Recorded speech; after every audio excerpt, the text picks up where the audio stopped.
Sports TV, man. That's my dude. I rolls with him. You heard what the man said. It's Flight Sports TV.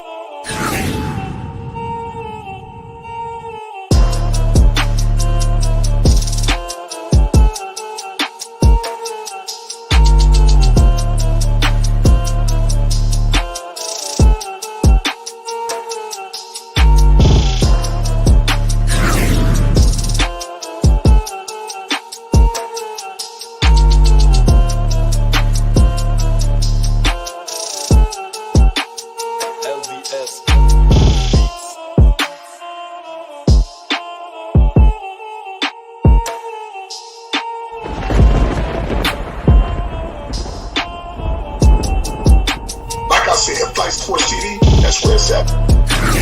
Flight Sports TV.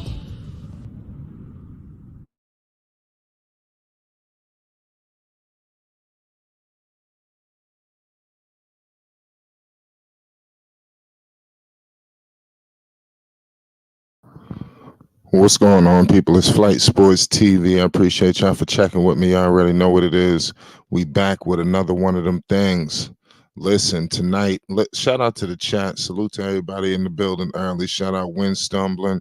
Shout out Ronzo Ball. You already know what it is. Salute to all y'all that's in the building, man. It's Flight Sports TV. We got a lot of things to discuss involving Lamelo Ball and the Charlotte Hornets. Obviously, the preseason schedule has been announced. There's so much things going on.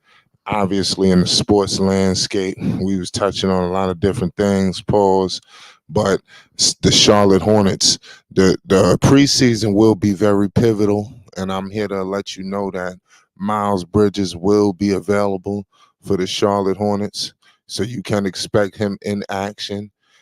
Those games that he will be out for, if you are unfamiliar with the situation, if you haven't been following, Miles Bridges will be able to participate in team practices and things of that nature all up into the start of the regular season when he actually has to serve the actual suspension.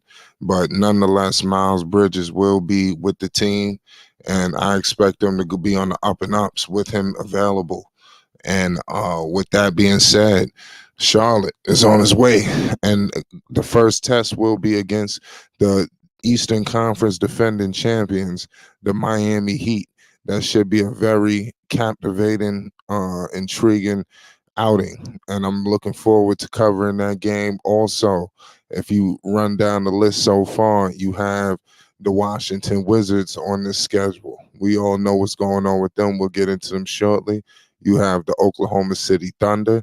You have the Boston Celtics. I love that matchup against the Boston Celtics in that finale. You never know how the preseason go. You know, the Charlotte, they need to play everybody. You know, I don't think the Hornets are in a situation where they could say, hey, we're going to sit at this one, and maybe Melo. Let's see. Who knows? Maybe by the time that finale against Boston, maybe Jaylen Brown, maybe Tatum, these guys sit down. Maybe Lamelo Ball and Bridges, they don't play. Who knows? Bridges probably need to play because he's been out so long. And you also get a good look at with Brandon Miller, obviously the number 2 pick of this draft that just passed, and he's going to be joining the Charlotte Hornets team fully intact. And we're going to get a chance to see how he actually looks. Miller has had a real bumpy ride ever since getting into the league so far. The preseason did not go always scheduled as planned, but he did finish strong. You know, he started to get his swagger. The wheels was getting on track. Things were a little off, you know, in the beginning for Brandon Miller. But everybody knows when he gets paired with the likes of Lamelo, the likes of Terry Rozier, Bridges, Williams, the list goes on, actually being coached by Steve Clifford. You know, and actually Clifford trying to get the best out of him, which I think he can. He's young. He's going to make mistakes. He hasn't even started his NBA journey just yet. He just got his feet wet with the summer league, and people took it and ran with it. But there's so much more time left for him. And you got to think, look what happened with Scoot Henderson. I love Scoot Henderson, but he did finish hurt, and that's not a good look. If the Charlotte Hornets drafted a guy and he got injured and something like that, I think people would have lost their minds. Could you imagine? Whoever we draft, they need to be healthy. The Hornets already had issues with guys not being on the floor for whatever reasons. They need a guy that's going to be on the floor producing. And I believe Brandon Miller, with all of the stuff behind him that he's pretty much leaving in his collegiate career, coming into the professional career where he has the slate wiped basically completely clean. I'm expecting Brandon Miller to take his game up a notch to a level that we haven't seen before and being put in a position where he's able to succeed in the offense tailor-made by Steve Clifford for Lamelo to maximize guys like Brandon Miller on the wing, breaks, things of that nature. Man, this is going to be a movie. Salute to everybody in the chat. Shout out my man Hoop Jargon in the building early. Say salute. Shout out to my man Thunder. Want to appreciate all y'all for tuning in with us tonight. We got a lot of things going on. So much to discuss. Like I said, the Charlotte Hornets preseason schedule has been announced. So it's good to break down all of the things that could be surrounding them and also the teams and what they're gonna what they're gonna be dealing with, because the Charlotte Hornets are not the only team with a storyline. If you look at the schedule, I'm seeing storylines by all these opponents. Who knows what the Miami Heat will look like on October 10th, in that matchup. That should be a very captivating situation. Will Damian Lillard be going up against LaMelo Ball? Because right now they lost Vincent. I don't know what's going on up there in Miami. They done put all of their chips in the Damian Lillard basket, and let's see if they can cash in. It's going to be very intriguing. Jimmy Butler and company.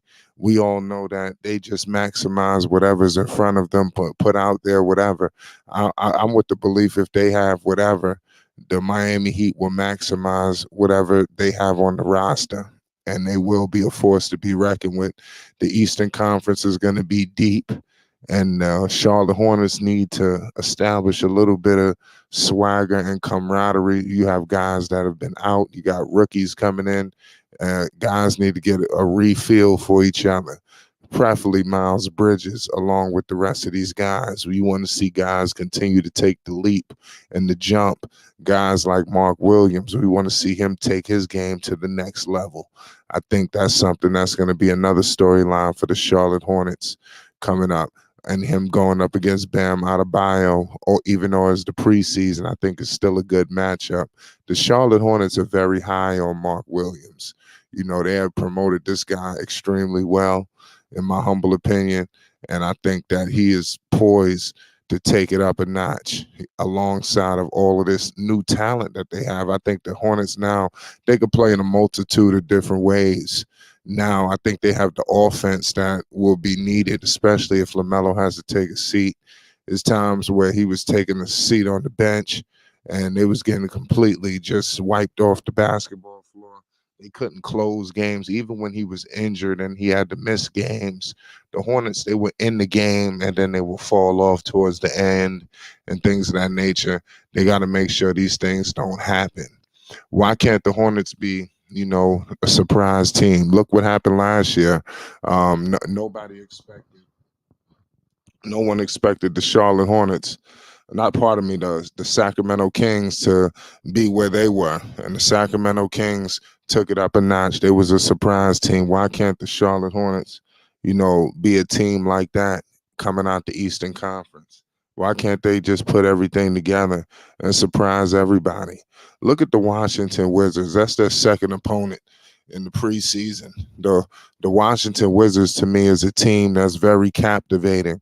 I love what Washington is doing. I'm telling you, I don't know why people sleeping on Washington. You got two NBA champions over there. Why people feel like they about to be in the cellars or something like that? Bradley Beal was completely taking up the offense, the whole entire system.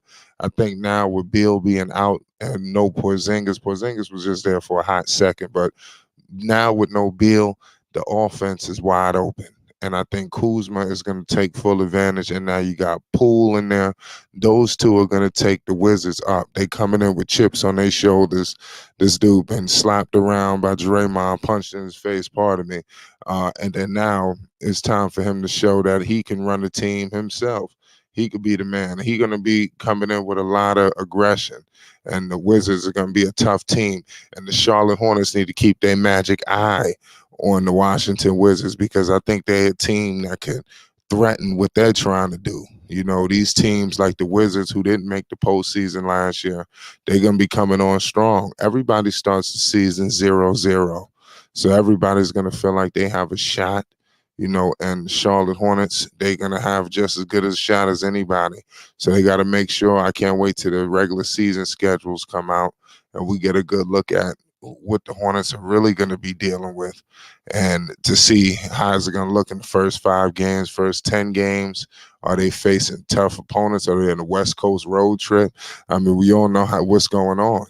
All of these things are going to play into effect. You've seen it with the Lakers. It was like 2 years ago. I think they had a hard schedule, and then the season that just passed or so, when they won the championship, they scheduled to start was pretty easy, and they was able to jump out to a good situation. So the start of the season is very pivotal. If maybe they're on the home stretch, you know, playing against some decent opponents, not the upper echelon just yet, but let's see. You know, it's going to be tough if they got to face Boston, if they got to face Philly. They going up against the Lakers. They, you know, that could be a tough situation. The Hornets got to make sure they start the season off right, because you don't want to get in the hole where you start the season 2-8, 1-9. You know, I'm not saying that this is going to happen, but they need to make sure that they do everything in their goddamn ability for it not to happen, because then it will be another wasted season. And they got to hold down the fort without Miles Bridges. Remember, he will be out for the first 10 games. So it's going to be pivotal to make sure that they hold down the fort. Then when Bridges get back, you got to just see how everything works on the floor. Will it be an adjustment period? Is it going to need time for the team to gel now with Miles Bridges being back on the floor? All of these things come into play, and you have to think about it. And I believe that the Hornets are going to figure everything out. I think that Lamelo is going to make sure that everybody gets the ball and everybody is pleased, in my opinion. And I don't think you're going to have nobody upset. You got guys right now on the roster that's veterans that need to get the hell out of town, but you don't hear much rumblings. Is a situation with Terry Rozier. I don't know what's his thought process, but he seems to me to be the odd man out. But you don't hear him barking and knocking on the door talking about I'm ready to leave and shit like that. You don't hear that. But I think it's because they love being in Charlotte. I don't know what's going on, you know, out there, that nobody wants to leave, including the veterans. You got PJ Washington. You telling me it was no offer out there for him to sign?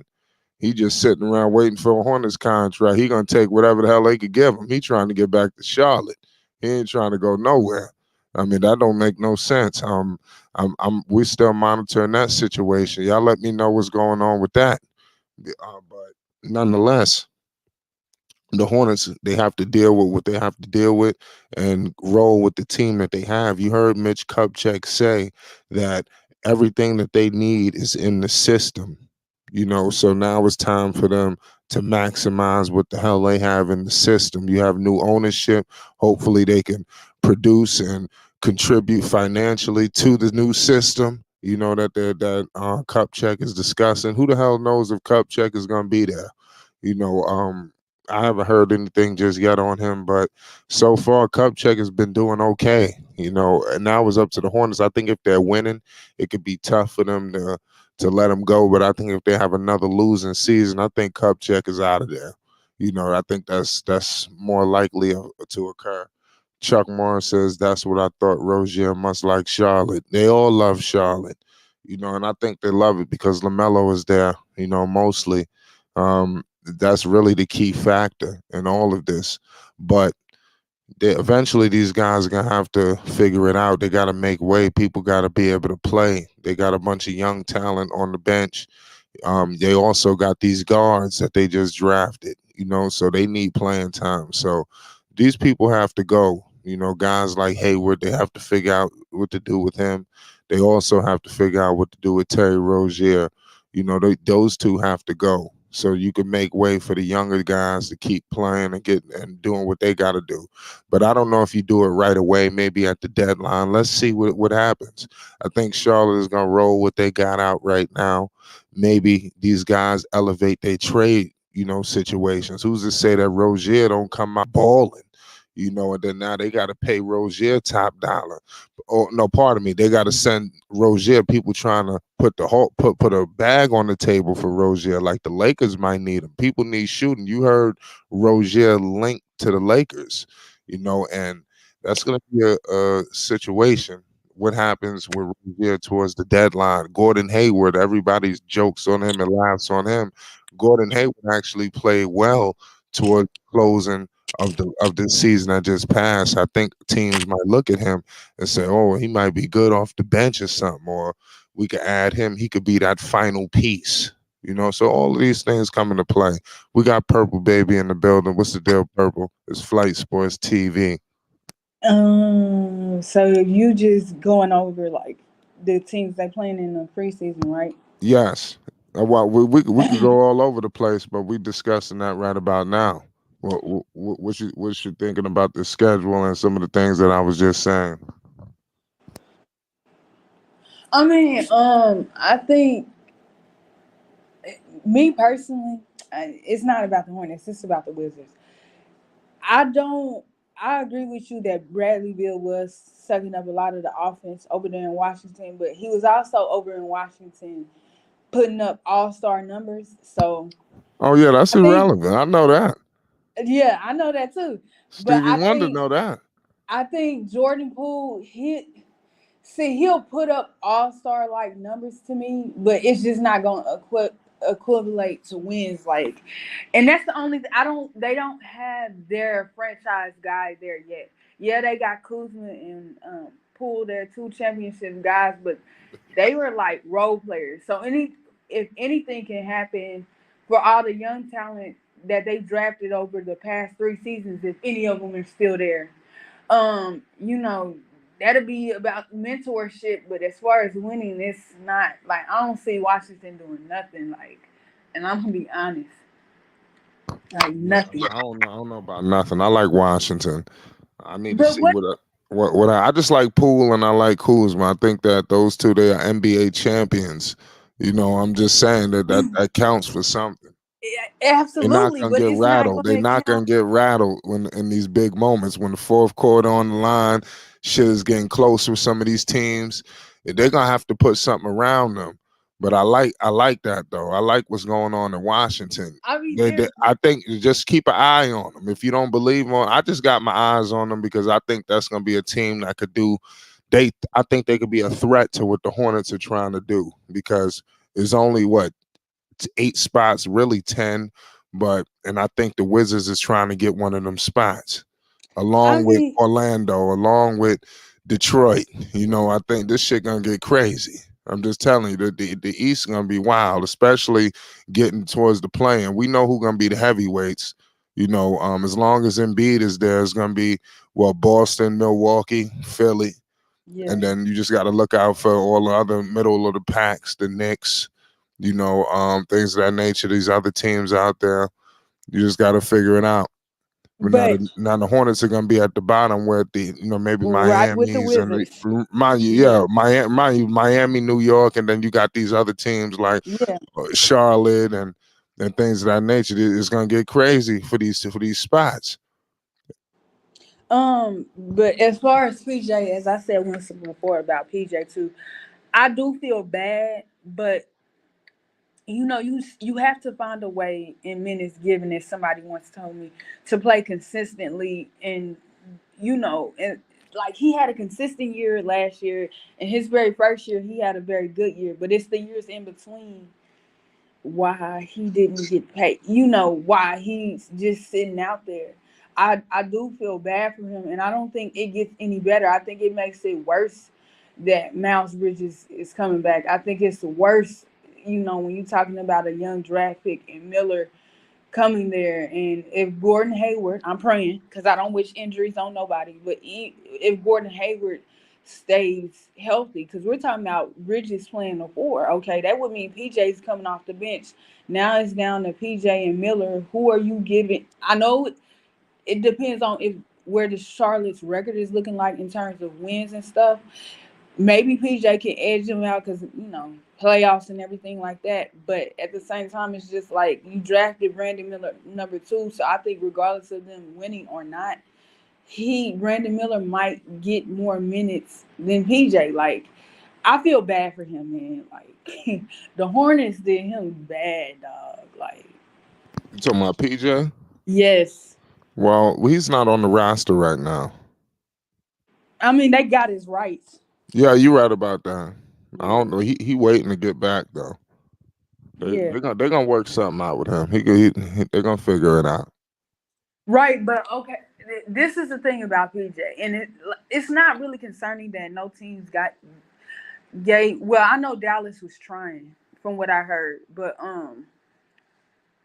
what's concerning about me is like I know he didn't play consistently, but what was it to where outside of Dallas, maybe why did nobody else? I'm not talking about throwing the bag. Just give him a minimum deal. Like at this point, he got to know. Okay, I'm not gonna get the money I'm looking for. What is it? Something physical? Is it mental? What is it that they was like? Yeah, PJ. Like, nah. You can stay over there in Charlotte, or you can go to Dallas if they still want you. What is it? That's a good question. I think it's money. I think he won 20 million a year, but the problem is they can't give it to him right now. They're eventually gonna have to take care of Miles. I know they got that on their radar. They gotta pay him. They just paid Melo. I don't know if they're gonna pay two guys at the same time. Right. It's just not PJ time right now. Especially he Right. probably need to go for another year, see what he could do with this roster, and then maybe see if he can get that money. But next year gonna be crazy because somebody got to be the odd man out because what if next year you're in a situation you have to pay Miles next year. He'll be an unrestricted free agent. So you're gonna have two guys. They're not bringing. I don't know. You got new ownership, but I just feel like Right. they're gonna let one of them go. Yeah, I so agree with you. And that's what I'm saying because we got to account for a healthy Gordon Hayward. I'm saying, like, I might criticize Gordon a lot, but I don't wish injuries on nobody. It's a terrible thing in sports. But if Gordon can stay healthy and then you got Miller, like, Miller's going to get some minutes. And it's just like, where are we cutting Miller out the picture or are we cutting PJ out the picture? Because we know Miles is going to get minutes, even though he's going to be reacclimated to well, he played for what's the name, didn't he? I was about to say Thibodeau. What's the coach name? He did play for him. I'm not sure. I'm not sure if he did or not. Maybe they both came after I have to look. I don't think so. I have to look in. Clifford got there. I could have sworn that they did play for him though, but whatever. But just getting reacclimated to the system, getting in basketball shape. So, like, I do agree with people when they say, well, after the 10 games, Miles may not start. I agree, but now it comes down to PJ and Miller. And then Gordon Hayward is still in that mix. I don't see the Hornets putting Hayward at that 4th spot, but Miller is healthy. Outside of him being a rookie and new and just still learning the NBA system and how Clifford wants to run things, I don't see him really holding him back, especially if Clifford wants to keep his job. I completely agree with you. It's going to be interesting to see. I just hope that the Charlotte Hornets figure all of this out and make sure that they are one of them teams that's standing when it's all said and done. When after the regular season, whether it's the play-in, they got to get one of these spots. But how big of a threat are some of these teams like the Washington Wizards and some of these other teams? You said that you're not feeling Washington.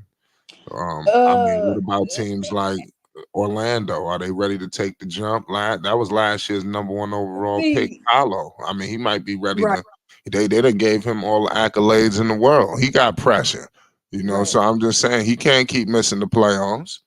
So now I you got a mean, situation with two teams that got to do the same goddamn thing.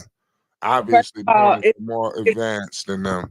But go it's ahead. it's Orlando, and I want to have hope that Orlando's gonna be good, but that's definitely a team like I'm like okay, wait and see because I want to say Orlando's gonna be good. I want to say that they're gonna be a Shout out Thunder. He talking about the Nets and the Raptors. I completely forgot about them. That's they more in the middle of the pack when I'm discussing like the Knicks and things of that nature. You got, of course, Boston, Philly, Milwaukee, and then New York, Brooklyn, Toronto, Miami, and things of that nature. And then obviously is the teams like Charlotte and things of that nature. Detroit.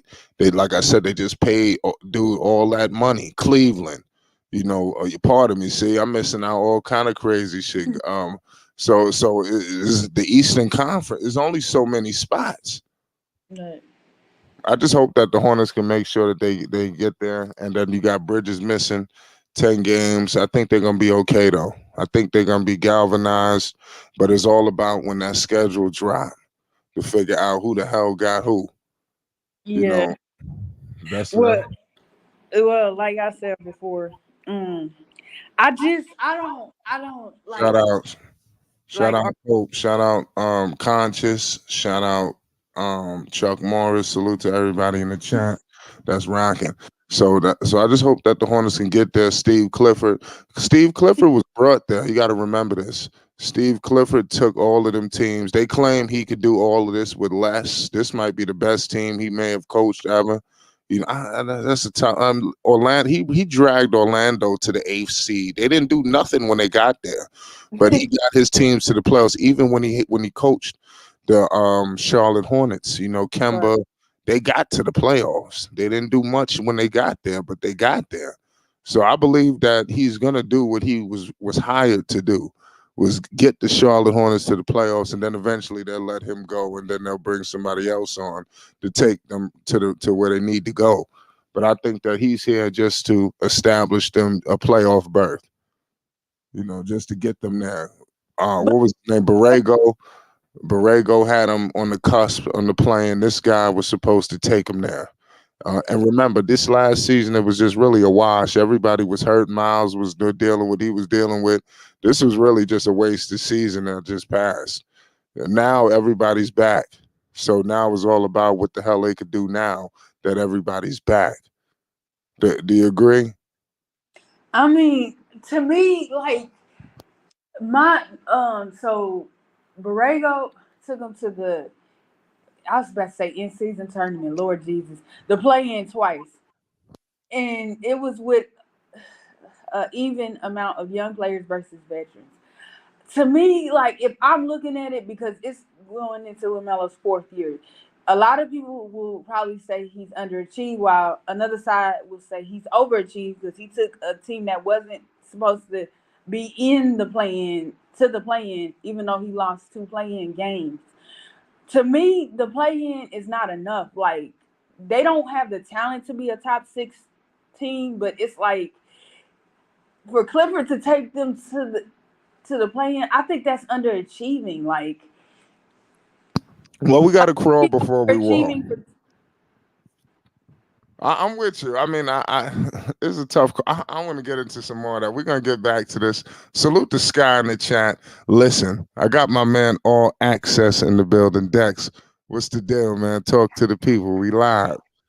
Yes, sir. Shout out to Flight Sports TV, the machine, the voice of the voiceless, the people's champ, the hottest in these streets. Shout out to the panel as it reaches its premium peak. Shout out to the chat and all of its cacophony spewing out of the cracks and crevices of Flight Sports Block. And big ups to everybody that's pulling up to witness this here extravaganza. But before we carry on, Flight, we got to hit the 3-step plan. Hit the like button, hit the subscribe button, and hit the notification bell so you won't miss one iota of an exuberant experience. And once again, Flight, and to all of your constituent and peers here at Flight Sports TV, thank you for inviting us to a front row seat to witness this here extravaganza. Yes. Do you hear what's going on, man? We discussing a lot of things, Dex. Obviously, the Charlotte Hornets preseason schedule has just released. We're going to see them first up with Miami. We got Washington. We got the Oklahoma City Thunder, and obviously the Boston Celtics. But when you came in, we was in here having a discussion. We discussed Miami. We could get back to them because that's the first opponent that they'll face. And we was discussing Washington because I feel like that's a team that could be a threat to what the Charlotte Hornets are trying to do. How concerning are you of teams like Washington? And then we'll get to some of the other teams. What do you think? Well, when it comes to the Charlotte Hornets, I can only go off the reference of the old regime. And the model of the old regime was what you considered gradualism. And basically, that model stands as evolving slowly for a protracted period of time. And we have witnessed that they really didn't tool these group of talent the way that it should have been done under the old regime, knowing that they was playing for arguably the GOAT of the NBA. And for them not to amalgamate the talent properly, the expectation for the Charlotte Hornets is very, very low. Now, things change. A new regime, as Uncle Vern has ushered in the dispensation of a new sheriff in town. So this 260 that they just gave Lamelo Ball, and they retooled the Charlotte Hornets by again signing Miles Bridges, had the number 2 pick with Brandon Miller, and the cohesiveness sociably with Brandon Miller, Michael Jordan, LaMelo Ball, Mitch Kupchak. That should be some kind of boost to LaMelo Ball's confidence that finally there is a draft pick of his choice. So now, as we usher in the new paradigm under LaMelo Ball and his draftee and one of his partners, Miles Bridges, that he yearns for the return of, and a PJ Washington who wants to prove that he is the caliber of player that needs to be paid appropriately. Gordon Hayward is auditioning for his next contract. Terry Rozier, T-Row, the childish person in the building, according to his veteranship. He loves the youngsters. T-Row is auditioning for a mainstay or a trade to some other contending team who missing that scoring spark to carry him over the hump. So when you have all of these things that need to be amalgamated together to make a cohesive unit, Charlotte has those ingredients, right? And I believe Charlotte will be a spark to the NBA this year. Listen, damn it. Have you noticed that 3 of the 2020 draft have received north of $250 million, $250,000, 3 players in one draft. So they're expecting some good things out of Charlotte. And when you look over the landscape, they're expecting something out of Minnesota. They're expecting something out of Indiana Pacers. So the NBA is going to use this enhancement of financial wealth stability to put Charlotte Hornets in the mix and put them on TV because now they have a new regime. And this new regime, I think, is pushing for competitiveness, relevancy, and mainstay as a playoff contender. I believe these training camps and preseason games means a lot for Charlotte and Clifford, based on the fact that they've been miserable for a long time. And being in the play-in doesn't make them credible because they never escaped the play-in tournament. They got to the play-in and died right there on the spot. 2 times. Not once, but twice. So I believe these playoff games are very important for Charlotte to have a decent showing like. I totally agree with you. Like I said, there's so many great teams that's going on. It's going to be unbelievable. Even out in the West is going to be crazy. I can't wait to the start of the regular season. We also was discussing how important the start of the regular season will be for Charlotte. We know that Miles won't be there, but will be there in the preseason. That's very important. So make sure y'all stay tuned in for that. What's your thoughts on that, Dex, on the start of the regular season, how important that is, along with Miles missing the first 10 but being available for the preseason? Exactly. And this is what it's startling to me and could be a bump in the road for Charlotte because we know Miles Bridges is eager to get back, but they do have the number 2 draft pick in Brandon Miller, and they shut him down in Summer League after he had a decent game with a 26-pointer. He's going to have to come in and insert himself. He can't allow Melo to be burdened with trying to get him the opportunities that he needs to flourish. He's going to have to stand up and be the man-child that the Charlotte Hornets drafted him to be in order for Charlotte to have good momentum coming into the regular season.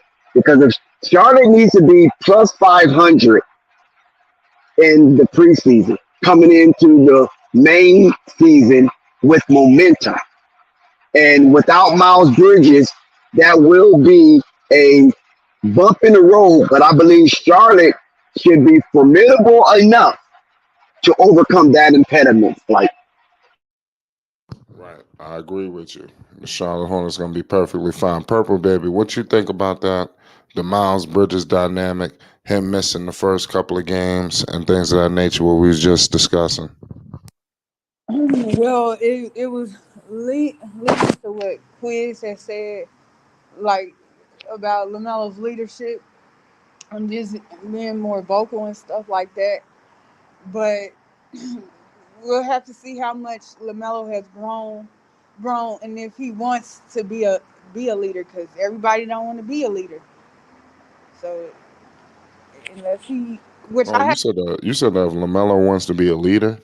I said everybody. We put responsibility of leadership on players a lot, but we never ask them if they want to lead. Like it's evidence with Kevin Durant. Like he's like, I'm not no leader. I just come out and I play basketball, like that. So when we say, oh, this guy needs to be a leader, do he want to be a leader? Is the question. are you referring to a particular player or are you just speaking in general? Just in general, I don't. It's not just Lamelo, But even with Anthony Edwards, he can say that he wants to be a leader, but do he really feel that? Because to be a leader of other grown men, that's a hard thing to do. A leader, period, of a group of people. There's a lot of responsibility there. There's a lot of judgment from not just the people around you, but people on the outside. So, Yeah. And then, I mean, one of the traits of being a leader, you have to care because people don't, it's a saying that people don't care what you know until you show them that you care. And if these young men do not have that intangible with them, they will never be a leader, no matter how hard they try or how hard an organization will try to push them to the forefront. You have to have that intangible of caring and being able to want the best out of the next man just as much you want the best out of yourself. I agree with that. No, but nonetheless, the Charlotte Hornets got to get to the playoffs through hella high water. Otherwise, this could be another, tragic bad season for them. And the last thing the Hornets need to do is be headed to the lottery. That'll be very devastating and just a bad blow for the Charlotte Hornets. But like I said, there's a lot of tough teams out there. Now we can get into the Oklahoma City Thunder. That's another team that the Charlotte Hornets are going to be facing in the preseason. We got Chet Holmgren, Shea Gilgeous, Josh Giddey. What's your thoughts on the talent level out there with Oklahoma City? Obviously, they out west, but they have they have an array of young talent. What you think about the OKC Thunder? um, like you said, a nice array of young talent. We'll see um, how Chet Holmgren, comes into this team, he's healthier now, and of course, he looks awesome to a certain extent in the summer league. So we'll see how he looks during the preseason, and and of course during the season. Because he works into the offense. Right. We're gonna find out. Chet Holmgren is gonna be a problem. I think he can challenge a guy like Victor Wembanyama for that obvious Rookie of the Year. That's gonna be up for grabs, in my opinion. Dex, how viable is Chet Holmgren for winning that Rookie of the Year? Listen, I think Chet Holmgren is a really, really good contender for Rookie of the Year. A lot of people kind of forgot about Chet because he had missed that whole year. He's under that Ben Simmons syndrome, being a second year NBA out of the draft, but yet a rookie. And he qualifies for all rookie accolades. And listen, Chet feels good about being an Oklahoma City Thunder. He likes the guys that surrounds him in that organization. And I think the way they play, which is pretty loose and to the skill sets of their individual starting five. And I think Chet Holmgren would fit seamlessly in there, and he would definitely be padding his stats. I mean, you got Shea, you got Josh, you got Dort, you got a lot of people that will alleviate a lot of pressure off of Chet Holmgren. Whereas Ben Wembanyama is not so the case, and he's coming in with a lot of pressure, and he's coming in with microscopes on him coming out of that summer league. Some say they withdrew him too soon. He should have been able to play because he didn't play up in the California Classic. So he only have 2 games under his belt as an NBA professional, and Chet Holmgren been playing since the Utah and the Las Vegas Summer League showcase. Man, the dude Chet Holmgren is a problem. Josh Giddey too. We're gonna find out what's going on with them. Obviously, the Boston Celtics, the cream of the crop of the Eastern Conference. It's gonna be interesting to see what they look like. What do you see? How you see Boston faring? Purple Baby. Is it that time, or are they gonna fail again this year? I've been thinking about that a lot lately.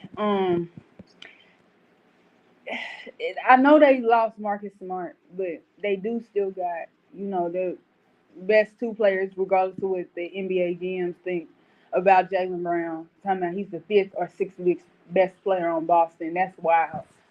When I read that quote, I'm like, what the hell? But I Porzingis, I don't see how it makes them better, but I also don't know how Porzingis can make them well. Outside of him not really playing defense that well, but I just feel like they lost a lot of defensive identity, not just with losing Marcus Smart, but with also losing Udoka. I don't know, man. I still think they'll be in the top two or possibly number one all season. I don't know. I have some questions, but I don't think they're gonna be so bad where they're sixth, seventh, or eighth or ninth in the conference. But it's like I don't know. Yeah, the Boston Celtics gonna be a threat, just like they always are. But their kryptonite is Miami. Let's see what happens. Obviously, Milwaukee, they're gonna be a threat, for a while, especially with Jalen Brown signing that money. What you think about how much pressure is on Jalen Brown? That's a lot of paper. I don't think none is on him. I mean, I don't question him when he gets on the court. As far as the effort and stuff he gives. Now, decision making and stuff like that, yeah. But other than that, I don't. I mean, he earned it. Like if you look at his past 4 seasons, he's played. He's consistently gotten better every year at certain parts of his game. Like he's just like Tatum deserves his money whenever Boston decides to give him his. Like they both deserve that. I'm not in the space of saying, "Oh, that's too much." Like that's wild. I keep telling people, these GMs are millionaires to billionaires. Like, bro, y'all letting these guys get pimped out of their money. And talking about they don't deserve something. Like that's wild. Yeah, no, What the I like what Jalen Brown is doing though. After he signed that money, he was speaking very positively. Dex, what's your thoughts on the situation? Yeah, I agree with Pepper Baby a lot on that the Boston situation. Listen, I think Joey Mazzulla is really in over his head with Boston. They lost their coach, Ime Udoka, to the Houston Rockets, and prior to that, with the scandal that took place up in that organization in Bingtown, um, Massachusetts is really, really for a championship up there. They haven't had one up there in a while, so there's a lot of pressure on the Boston Celtics, a lot of pressure on Jason Tatum and Jalen Brown. Now Jalen Brown will be the soon to be the first $3 million player in the annals of the 75-year history of the NBA. And with that comes a lot of expectation as well to be the first. And when you look at Boston versus the Charlotte Hornets, the Hive have been pretty tough against Boston. It's not like Boston just had their way with Charlotte. There's been a lot of competitive games and things of that nature. And with Jason Tatum being chalkboard material of what he said in recent days, I think that's going to be a highly anticipated game. And I think Charlotte's going to be up for the task for that. Yeah, you're right about that. Especially, we're gonna find out. The preseason is very pivotal, like we said, for the people that's just joining in. The Hornets preseason schedule has just been announced, and the Hornets got to do everything in their power to maximize every opportunity that they have because they don't have a lot of time and they don't have the luxury like these other teams. They gotta seize every opportunity, and the preseason will be an opportunity for them. This is a young team. They gotta prove a lot of doubters wrong. It's gonna be a long road ahead, but I believe that under Lamelo Ball with the new contract, as with all of these other storylines on this team, there's gonna be a lot to prove, and they're gonna rise to the occasion. I got my man Spike in the building. Spike was good. Well, salute to my man Spike. He'll be in here with us shortly. He got some mic issues with us, but shout out Thunder. He says Lakers and Celtics with that kind of new Jordan. It's going to be intriguing. Like I said, we haven't even got to the Western Conference. I think we discussed the West so much. And we all know what's going on out West, obviously, the Suns and things of that nature. But the East is really going to be the most pivotal because that's where LaMelo Ball is at, and they got to get there. And all of the talent is out West in terms of a lot of the star power.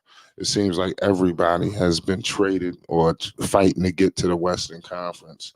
So I think LaMelo can, definitely be a even more bigger star in the Eastern Conference, with everybody leaving, in my humble opinion. Isn't he like the best point guard in the Eastern Conference? I mean, who else could be in that, equation? What y'all think about that? Is LaMelo Ball the best point guard in the Eastern Conference? To me, no. Well, you like Tyrese? I do like Tyrese, but I don't think Tyrese is that much better than LaMelo. Who else? I think he's good. Who else in the Eastern Conference? Worse. Who else in the Eastern Conference besides LaMelo and Tyrese?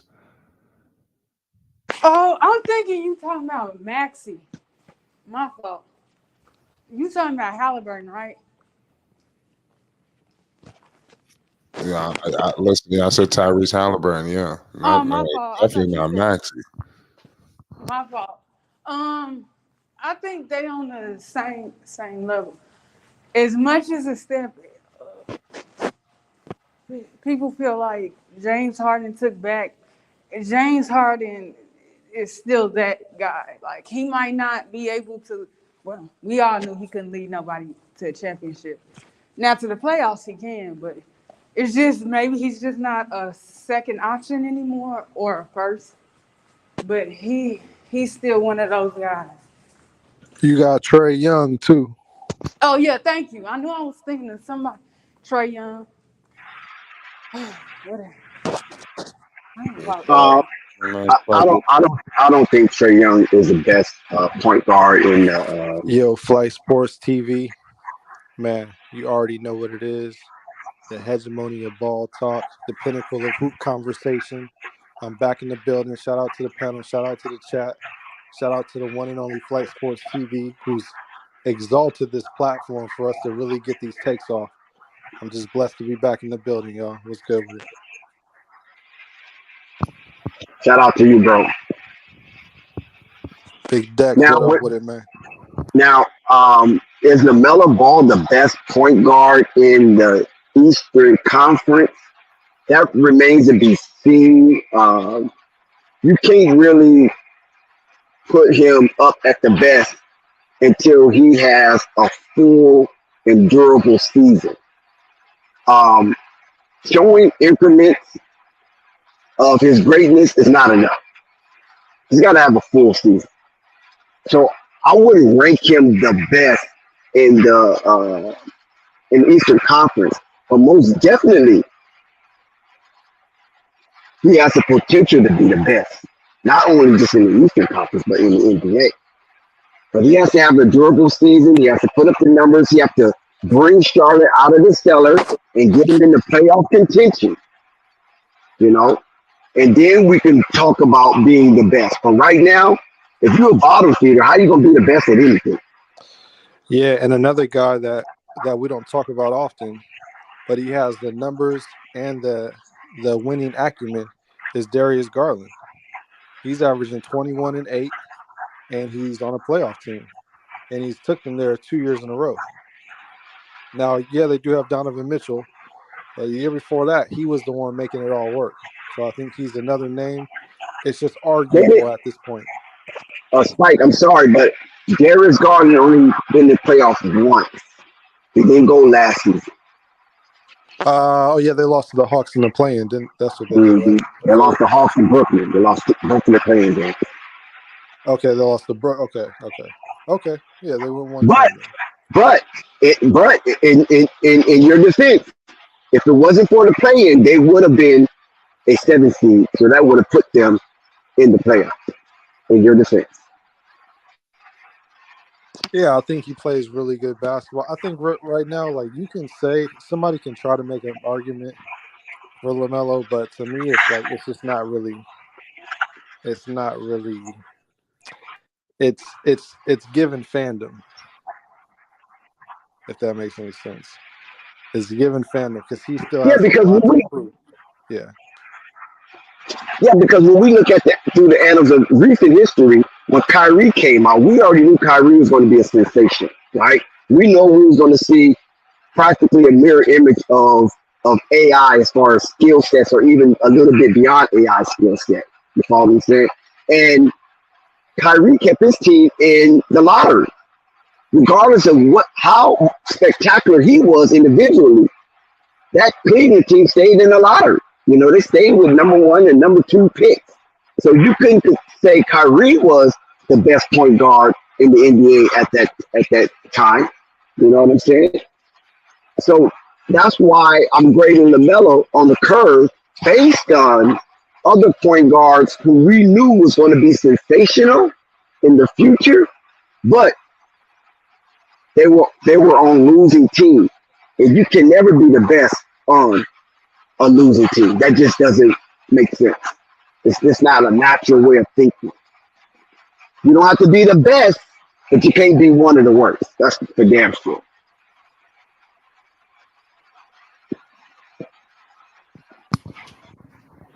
Yeah, you definitely can't have that, Dex. Shout out to CWE. He says media rewards are watered down. Thunder, you can say, yeah, man. Salute to all y'all in the chat. Leading y'all conversations. The Eastern Conference is gonna go down to the wire. There's a lot of it's gonna listen, and we are totally forgetting about something. This mid-season tournament. How does this shit play into everything that we discussing? I mean, to me, it's good for like teams like the Hornets, Pistons. You know, the teams that's gonna be at the bottom of your conference around 9 seed. And that's not to say the teams that's competing for actual playoff spots and trying to win championships won't care. I just think that's just to benefit them in general. Even though they, saying, oh, it's just to make sure players compete at the beginning of the season and stuff like that. Well, Whatever. Flight. The prize for winning the tournament is $500,000 for each player. So I definitely think guys are going to be competing for that. Now the thing about this mid-season tournament is any team in the league could get hot and rattle off 5 to 7 straight. We've seen that from every team, even the worst teams in the league. And we've seen the worst team in the league beat the best team in the league in a random January day. So I think teams like the Hornets, teams like the Timberwolves, teams like the Kings, I think these types of teams, these teams that are still building, have a chance to win that tournament and to continue to build on top of that success. So I think this tournament is actually going to play major implications going forward in both I conferences. But I wanted to add this to what you just said. Like, it's the fact that because it's about casual fans too, checking out, this season tournament this year too, more than about your core fan base. Viewership is everything. I just don't understand. You have 82 games, and this is gonna start soon when the season's. Like, I don't get it. I could get it if it was around All-Star time, but you doing this at the beginning of the season. Your championship game is in December. Like, I don't understand, man. It's about money. It's easy to understand. It's about money. That's all it's about, money. And to keep the interest of the fans throughout the duration of the season. Which You know, fans? Are you telling me core fans are no longer watching the NBA? Because if you're talking But about casually, like FIBA is going on right now, soccer games come on so early because I do want to watch this shit. I ain't gonna cap. But they come on early in the morning. Like, if you want casual people to tune in and you talking it, it's just weird. Like, to do it at the beginning of the season. And yeah, you got because but you got to remember now, you got baseball, which is the largest of all, right? And then you have football get ready to come in, and like you right, said, you got soccer going on right now. And even when FIBA's over, you still got the American Soccer League that's going to, or right. MLS that's going to start up its season. So you got a lot of things going on. A lot of people have different options and choices to peer their eyes on. So the NBA is trying to keep afloat during that sour patch Cold that upstairs, it right? always seems to dimmer out. I mean, it's cold upstairs and it's not hot down here, but it's too cold upstairs. Before 3. Oh, I'm sorry. But yeah, so that's why the NBA came up with this in-season tournament. But I think it's going to be something amazing. I think it's going to pique our interest. And I think that the NBA has come up with something that is enhancing the game experience. Because now you get an opportunity to go to one location, right, to Las Vegas, and watch everybody play. Because see, this only comes off the heels of the success of Summer League. And since 2017, they've been trying to come up with a fancy enough that will not scare off the core fans, and at the same time will invite new fans that surround Vegas, because Vegas is one of the biggest tourist spots in the world. So why not convene on Vegas and allow the people to descend while they're there to enjoy the experience of the NBA and watching all of their favorite players in one location? I personally love it. I'm excited for it. I'm looking forward to seeing what young team pushes the line against these championship contenders. I'm looking forward to it. My only hope, Flight, is that Vegas make this experience affordable for the multitude. Because if they don't make this experience affordable, like how Summer League is, if they don't make this experience affordable, then it's not going to last. I mean, it's not going to be a success. It's going to be non-auspicious in nature. If they don't make this affordable for the masses, meaning that it's family oriented as well as family of affordability. So they will have not only just the games, but the experience for families to come and descend on Vegas and have a wonderful time and make this a lasting memory, if not a bucket list choice. Dex, what's gonna be in Vegas? Oh, you never been? Huh? I said, what's gonna be in Vegas? Isn't the tournament in Vegas? No, the I tournament thought, is a part of the regular season games. Only game that's gonna be in Vegas is the championship game. oh, just the championship game. Oh, Yeah, okay, my bad. I misunderstood. Okay, well, the championship game. Okay, well, I and mean that's even that's even more challenging to have the tournament in, like regular season. That's even more challenging. Wow, damn, Adam Silver, you're making it more difficult than I expected. I thought everybody gonna come to Vegas and chill and play their games out. No no. home court advantage for the tournament. So you got a home court advantage. So it's not even a neutral site. Oh wow, that changes a whole lot. Yeah.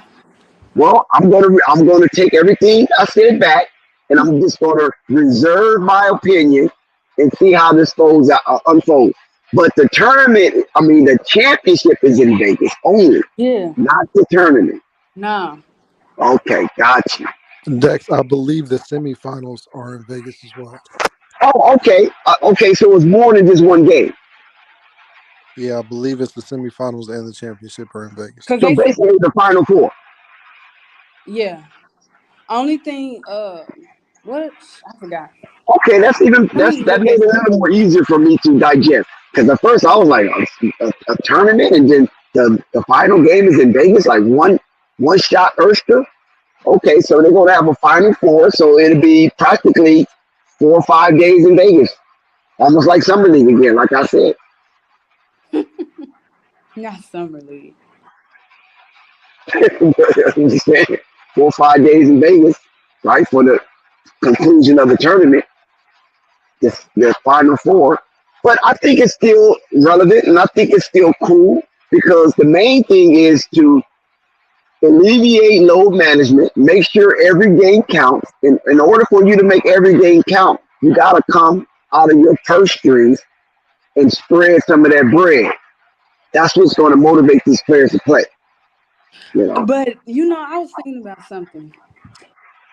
It's not like the players like just saying like I don't want to play back to back and stuff like that. It be the organization too, like limiting their minutes or just not letting them players play at all. And coaches, like where they it's a player thing where most of the players are saying, "Hey, like I'm not gonna play this back to back." And out when it be the teams too, like where's their responsibility?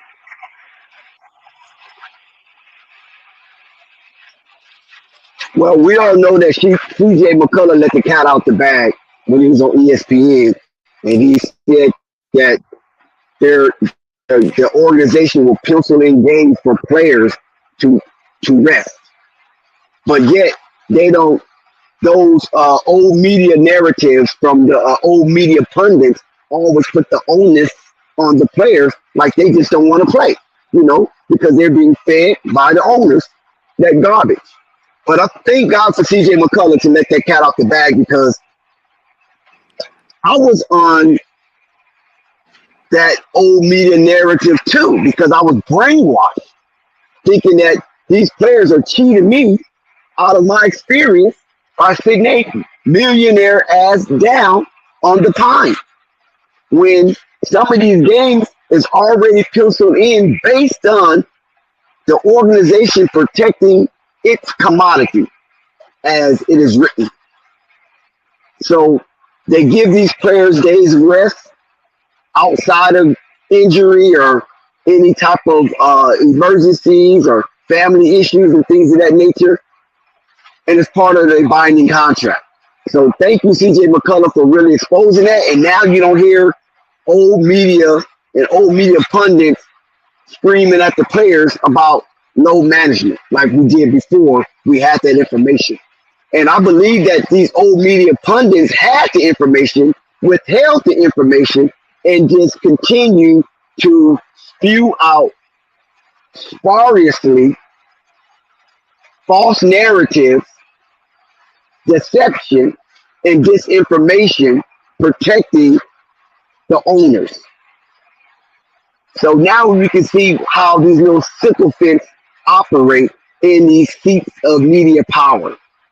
And thank you, CJ McCullough, once again for really bringing that to the forefront because old punk ass Chris Paul would never do anything like that.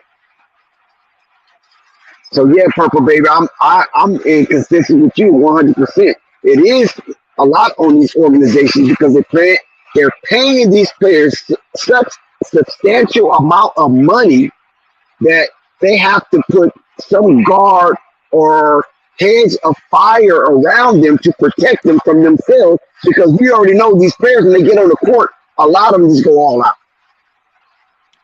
They go all out. Hey Dex, I'm reading here the tournament. You was right. The tournament is in Vegas. At least I know it say November 3rd is the start of the tournament, and then the semifinals and the championship is in Vegas. Okay, I'm glad I didn't lose my mind then. No, you right. Purple baby Well, don't know like what you talking about. No, I didn't know the Purple, you quarterfinals and tricked me. stuff. No, let me explain. Only thing I heard about being in Vegas was the championship game. I didn't know the Thank you quarterfinals for that was information. gonna be in the Vegas too. Yeah. Quarterfinals, semifinals, and the championship. Yeah. Yeah, and see, that's why my thoughts were where they were, is that this is a fabulous thing for the NBA to allow all the tourists that come through Vegas to descend on an exuberant experience for the NBA so they can have an opportunity to catch a game or glance at their favorite team or favorite player while they're in the same proximity. So Yeah, big ups to them children. that's gonna be hot stuff. That's gonna be hot stuff. I Mhm. don't see how people not happy for this change. I mean, maybe not excited, but at least happy for the change. The regular season has been ass for the. I mean, it's like it's dope in the beginning, but once it get down to that, you know, middle of the season, end of the season, get boring. But that's what I'm saying, Pope. You don't think it would have been better if they would have did this like around All Star time? Like, No. I mean, Well, only way by it would then have you been. making trades, so on and Hmm. so forth. You're gonna have a different squad, but then you coming too close to playoffs, and Yeah. so now people not really you're not gonna take that as serious because you want to get ready for playoffs more than anything. But November, what is that? So it's at the very beginning of the season. Yeah. Because they season start in November, correct? The regular season starts in November, correct? Yeah. Yeah. So from that until December 9th. Yeah, I think they could have started it more like a Christmas tournament type thing, maybe in December or January. They're not touching that Christmas. You can best Yeah. believe that, 'cause that's already Like, cemented. They already get a gang of money for that, so they don't need to gimmick how well do around they the Christmas season. Think of 'Cause hey, season? think those are about the if big they games. made the Christmas game the championship game of that tournament though. But they don't need to. That's what I'm saying, because that's already a big money weekend for Nah, them. the season gonna start in That's true. October. It ain't gonna start in November. Okay, I'm sorry. So Purple baby, you off tonight. You all off, the Purple in Baby. season tournament starts in November and it goes into December 9th, right? Yeah, that's what I'm saying. They want to get it over with before the Christmas games, because everybody gears up to watch those teams on Christmas. That seems like how they do it in the NFL on Thanksgiving Day. Yeah, I listen.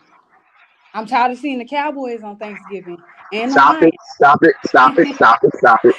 I actually Cowboys, Cowboys, and and the Lakers are fixed for those holidays. Trust and me. And don't you know I know it. And hey, hold In on. New York, Hey, in now New York, in New York. if you really think about it too, though, now think about it. Them starting at the beginning of the season is the best thing to do because it kicks yeah, the season off with a bang, and everybody is healthy. So ain't nobody gonna be tanking because you ain't, nobody injured, so on and so forth. Low managing ain't gonna be happening. So you're gonna get cats. Everybody and if you got a new squad, you're gonna want to have that chemistry down. So you're gonna want to play your full roster and all of that type of shit. So yeah, actually that's gonna be pretty lit. but And Because okay. everybody's talking. $500,000 per player ain't nothing to sneeze at. Nothing to Hey, A, can sneeze you at. But imagine a, the isn't a, talk, something the a lot conversation? a lot of these guys are saying, "Hey, my sister need a house, right? Or my mama need a new whip, right? Hell Or yeah. I got taxes to pay from last year, right?" It's a lot Man, of shit. even LeBron James is happy about that 500,000. That's an extra 500,000 just for playing basically the regular season you playing. They just call it. There's no added extra games, so it ain't like if they add an extra. You got to play more to earn that 500. Now you playing the same 82 games. They just calling this a tournament Hey, format. all you got to do is rattle off 5 straight. That's all. That's it.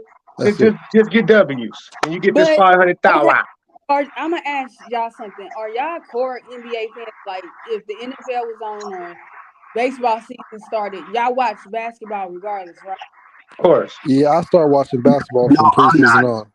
No, I'm not because it depends on who's playing, of course, and depending on who's playing. Like whatever NFL or Well, let's just say your NBA. favorite teams is playing on each sport. Each sport each team that you like from each I'm sport. watching. I'm watching NFL. I'm watching the Okay, Cowboys. all right, there we go. There Yeah, we I'm gonna go. tell you this. At my house, basketball is always on. Even right now, we watching what is him Jamal Crawford runs. We watching Drew Ooh, League. baby, We watching all type baby. of shit. We watching YouTubers hoop. In my house, the shit stay on. Right. We So watching so we you watching we you watching you're a players basketball train. head. That's what we call a basketball head. I'm a Right. junkie. Yeah, I'm you're a a That's junkie. junkie. what I'm Hey, saying. and Like, my lady, she don't say it, but she kind of a junkie too. Undercover junkie. She undercover. So what you mm, think my son gonna be? He's 6 months right now, just watching it all with me. Shit, he might be the one that say, "Hey man, here it is. so Hey, my I got next, the, I got he the gonna be newest fiend. He gonna be contract." fiend. He gonna be fiending, Dex. He gonna be so fiending. Yeah, next, he can't wait to uh, get out there. But the only next, reason why I'm that way is because basketball. Honestly, basketball was the last sport that I actually got into. My wow. my my initial sport was baseball, then football, then basketball was my last sport that I actually got into. So my next question, in terms of ratings, let's just go for the past 3 years. Has the NBA at the beginning of the season in general outrated the NFL? Like, had more viewers? No, no, no, Uh, no. NFL top dog. mm, Now, if you wanna say as far as individual players popularity, yes, basketball probably have the most popular players out of the two, but baseball might have the most popular players out of the sport. Cause I had this conversation with my coworkers, and they was like, "But cause y'all know the tournament games are on specific days of the week. I believe they said Tuesdays, because it's Thursday night games. It's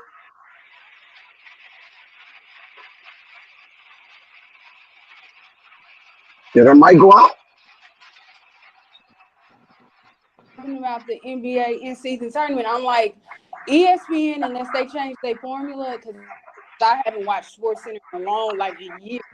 They talk about highlights at least from where I'm at until like 10 to 11 in the afternoon. Like that whole morning run from like 5 a.m. to 9 for sure. They highlight like the NFL games, and and then they talk about how bad somebody looked and all that good stuff. I said I don't know about talk radio because I never listened to talk radio like that because I like visuals to see stuff. So I don't know about in talk radio. Will the topic of conversation change to like this in season tournament type stuff for the NBA? you know, by that time, do y'all listen to talk radio? I mean, Dex, I know you're in Los Angeles, so do you? I used to, not as much as I used to be heavy on the talk radio. But that's old media and they had their narratives and then I started Right. recognizing it was all commercial and you get paid for the advertising. So they withheld a lot of information. They wasn't as stern and diligent with their content. So I kind of backed off of that and moved more into the YouTube landscape where it was unfiltered. And that's what drew me in to more sport because I kind of drifted away from sports a little bit. I was just out there to get my money, get my bread. And but when I got a hold to the whole YouTube landscape and the way that they were so unfiltered about their content, whether it was information or no information, it just drew me in. I just feel like yeah, they're gonna talk about the in season tournament, but they coming in the day after Monday Night Football. Like I'm just like because the NBA, like I don't know, man. Like I don't know. I think the in-season tournament is going to be a blockbuster. It's going to be a hit. And the reason why I'm saying that because a lot of fans look for instantaneous gratification. And when you have a tournament like that, it's feeding those uh it's feeding that appetite for instantaneous gratification. Hurry up and let's see a winner somewhere Yeah. soon. You know what I mean? And I think it's going to be a hit. And then that's going to carry in the momentum of that tournament. Once it's concluded, the talk and the controversy and the kerfuffle that will ensue will keep the season interesting until it gets to the mid Because I'm gonna tell you something personally. transaction timetable. With this in season tournament, I'm if, I'm not gonna say I'm not gonna watch. I'm gonna watch the NBA still, but I'm not like it's football season for me. So football is where I'm gonna always gravitate to first, and then when I feel like I've soaked up all the knowledge and stuff like that, afterwards, then I'm gonna go to the NFL. I mean to the NBA rather. Like it doesn't move me to say, well, let me stop watching the beginning of the NFL season and caring about that and move over. Because I think I'm a casual watcher, not the NFL, but the NBA. That's not moving me to go over there to be like, let me go to this in-season tournament. Because reason why is because every NFL game is intense, right?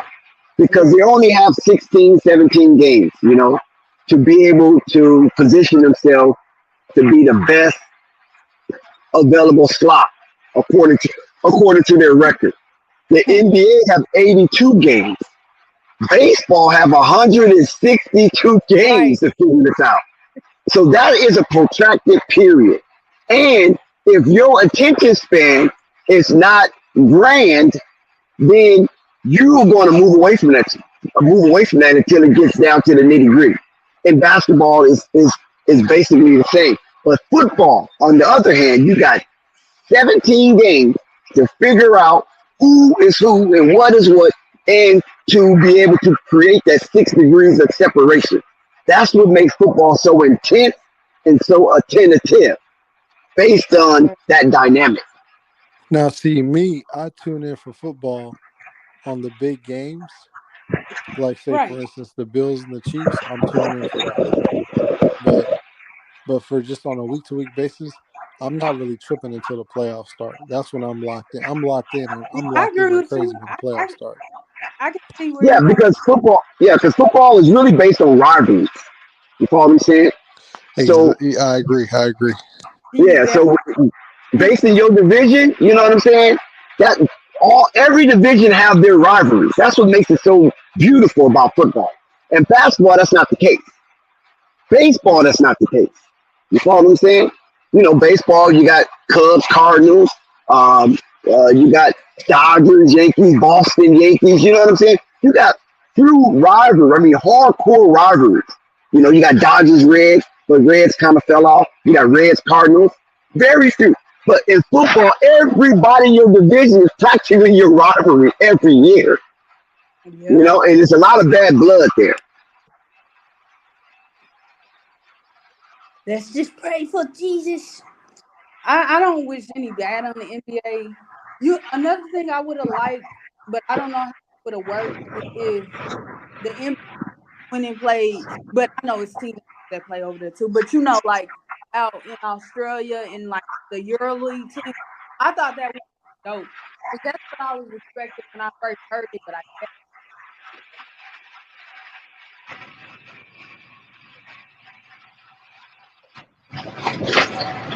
When you say that, you talking about the NFL or what sport are you talking about? The NBA's tournament. Oh. Yeah. So you saying you want to integrate the EuroLeague and the NBL into the NBA as a tournament? Yeah, I thought that would have been because with soccer, I think the U.S. is invited to their in-season tournament, right? They do, right? I don't know if the USA is invited or not because USA been kind of sucking lately. Now the women's USA team is pretty good because it's not like the USA as a I'm saying it like individual team because I don't watch soccer, so I know that it will not have it in the tournament, but I don't know if it's just like the U.S. got in tournament overseas. They got, I'm thinking that American teams go and play the foreign teams. It's a tournament. You talking about soccer, right? Yeah, Well, soccer, a lot of times, soccer qualification comes in groups.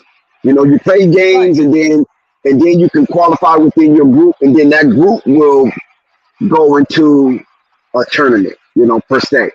But like I said, the U.S. the men's team haven't really been that great, but the women's team has been very competitive throughout the years. right. You ain't gotta tell me. So that's why soccer is probably not that popular Huge, in the United States. But as right? far as North America, soccer is popular in North America because you got Canada, you got Mexico, and it's popular in both of those areas. You know what I'm saying? But United States, not so much. Right. I can't wait to go. I actually played soccer, and I was a forward. Then they, put me as a goalie. You know Why? what that means? When they As a take goalie, me then off the field. Yeah, they took me off the field, put me as a goalie. You already know what why? that means. Politics, and they other players wanted those positions. I was the fastest person on my team, but other players who've been playing soccer all their life, they wanted those prime positions. And goalie is really not a prime position. You know what I'm saying? I know. But I did it because the team that I was playing with, he was my Nigerian partner, and he owned the team, and so fuck it, I just did what he wanted to do. He wanted me to do. Terrible. And then he ended up going to prison for insurance fraud. Damn Nigerian.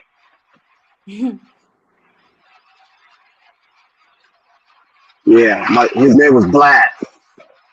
He's a cool little Nigerian, little short So, dude, Dex, plenty of money. imagine the bragging rights you'll have if the Lakers win the in-season tournament and the championship. You gonna be lit. Well, like I said, I don't really care about the in-season tournament. That's just the league thing to try to bring excitement and galvanize fans at a central point to keep to pique their interest. I'm concerned as for the championship, the real championship, the voice that commissioner trophy.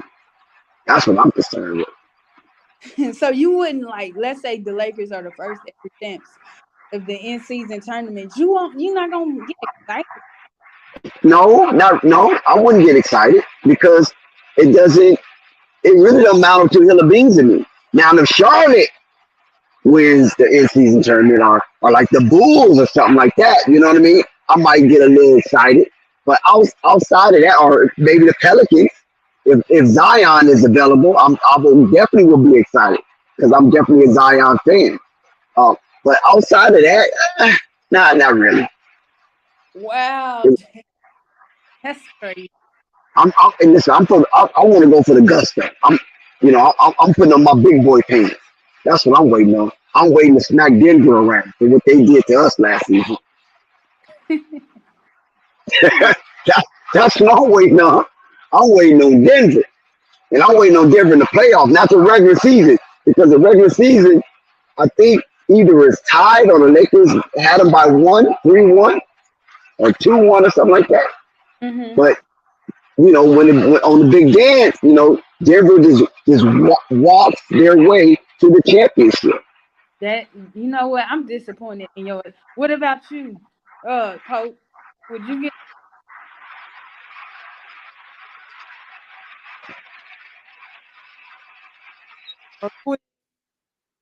if either one of y'all still here? Man, stay up. You gotta be positive. They might win. Kafani's here. Yeah, man. First of all, man, Dex, I don't know about the Chicago thing, man. If Chicago Bulls was to win that shit, man. As a fan, I wouldn't be excited at all, man. I don't think some of the Chicago fans would be excited about being in the in-season tournament. I just don't, because shit, we already missed Alonzo Ball. They don't tell him he's gonna come back. So shit. If you saw the Power Rangers and the Bulls got no respect, bro. Then nobody even expecting I the Bulls to know make that's it. bad. That's bad. That's bad. Man, and That's shit. why I would be a little more glee if they win the in-season tournament. Like, look, now what y'all gonna say? You know what I'm saying? Scarlet and Red need to be back up top. It's just no fun to see the Bulls at the bottom. Yeah, you know what though, but that's good though. See, since the Bulls know I they mean get, Scarlet and Black. Excuse me. I said Scarlet and Red. I mean Scarlet and yeah, Black. I know what you mean. Yeah, but the Bulls, soon as they get disrespected like this, now see if the Bulls, they should play the season with a chip on their shoulder. That's what they need to do. Cause shit, if I Lamar, was a player individual wise and as a team. And I saw the Power Rangers and listen, the amount of disrespect that I got. Guess what? I'm amped up to pay. I'm ready for the season. I agree. I'm right with you. Jamal's in the Drew League doing his thing right now as we speak, but there's nobody in the Drew League with him. Now I don't know if Zach Levine is up there with in Seattle at the pro-ams up there with Crawford. I don't know. But where's these other guys at? I mean, they need to get their asses out there and do something, I especially thought, that damn Patrick Williams. I thought DeRozan was working with all of them, man. He was working with all the guys. You know what I'm saying? I didn't see Yeah, he no was working with Dalen all the Terry. guys. I Yeah. didn't see no Dalen Terry at the Drew, and he definitely should be at the Drew. Oh, his ass should be out there. What the hell going on with him? Shit. Yeah. I was thinking about everybody else. Hey, did Ayo Disumbo, did the Bulls pick him back up or no? That he's still. Nah, he's a bull. He's a bull. He's They still a paid Bull. him. Okay. Yeah, Oh, they so paid him. he's out. Okay, he's out there. Okay. Okay, God, I wasn't sure what they was gonna do. Yeah. So it's gonna be interesting. Now I'm looking at this. I'm looking at the Charlotte schedule, man. It's looking kind of tough for him. Yeah. Well, but only thing that's preseason. So when you the Charlotte Hornets coming in the preseason playing the team that they're playing, the only team that's going to look like they want to win something in the preseason will be Washington. The rest of those teams, they ain't not worried about preseason. They already know what they got and what they're working with. You know what I'm saying? Yeah. Charlotte. Let me see. All these games, I see Charlotte East winning at least about. I give them two. I don't know about the Celtics. You know. I think the Stars. I think the Celtics. I think the Stars waiting for the Hornets to come up, especially Brandon Miller. So they're gonna give him. They're gonna give him a taste of what this regular season gonna be all about.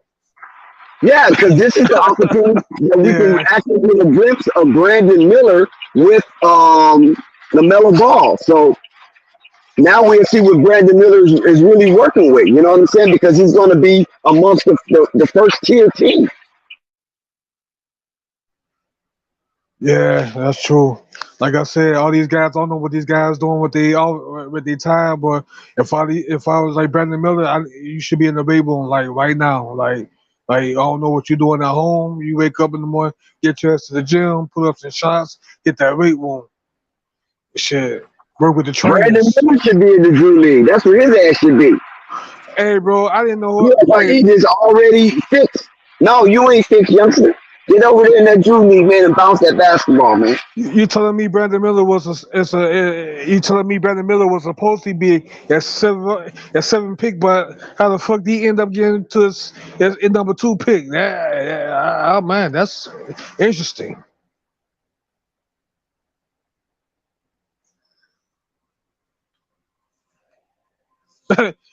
So we looking at we got possible number two pick that they ain't really supposed to be a number two pick probably. Oh man.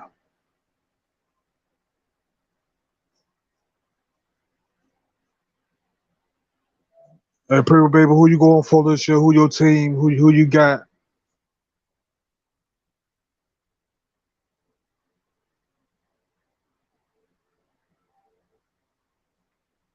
Everybody go.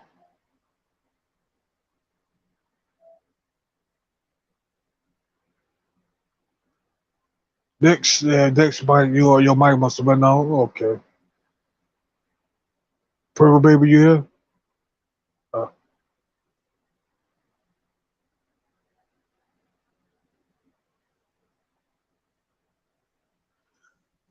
yeah. Charlotte. Yeah, no, I hear you, Kafani. I hear you. I'm back. I Okay, got yeah. I got the reception. You know, they be killing me with this thing, man. Good gracious, they be killing me. Yeah, yeah, it's gonna be interesting, man. So yeah, I know. Lakers juice their squad up the best way they can. I hope all this do them some good. Everybody's. Denver look like they won with the same squad. I don't know. They may pick up some couple of picks they probably got over there. We'll see what they're gonna do. Yeah, I missed yesterday the boxing thing, man. Who won that fight yesterday? I didn't even, man. I Oh, was Terrence asleep. Crawford won. Terrence Crawford Crawford. won. Yeah, Okay. he a lumped up old boy, man. Old boy full of lumps. What's good, everybody? I know they didn't see that coming, man. Shout out Murdoch. Yeah, Crawford, man. Okay, because I had the other guy from Long Island. I thought he was gonna do a little something. You know what I'm saying? And also, Kaphonics, I can answer your question on why Brandon Muller moved up to the number 2 pick.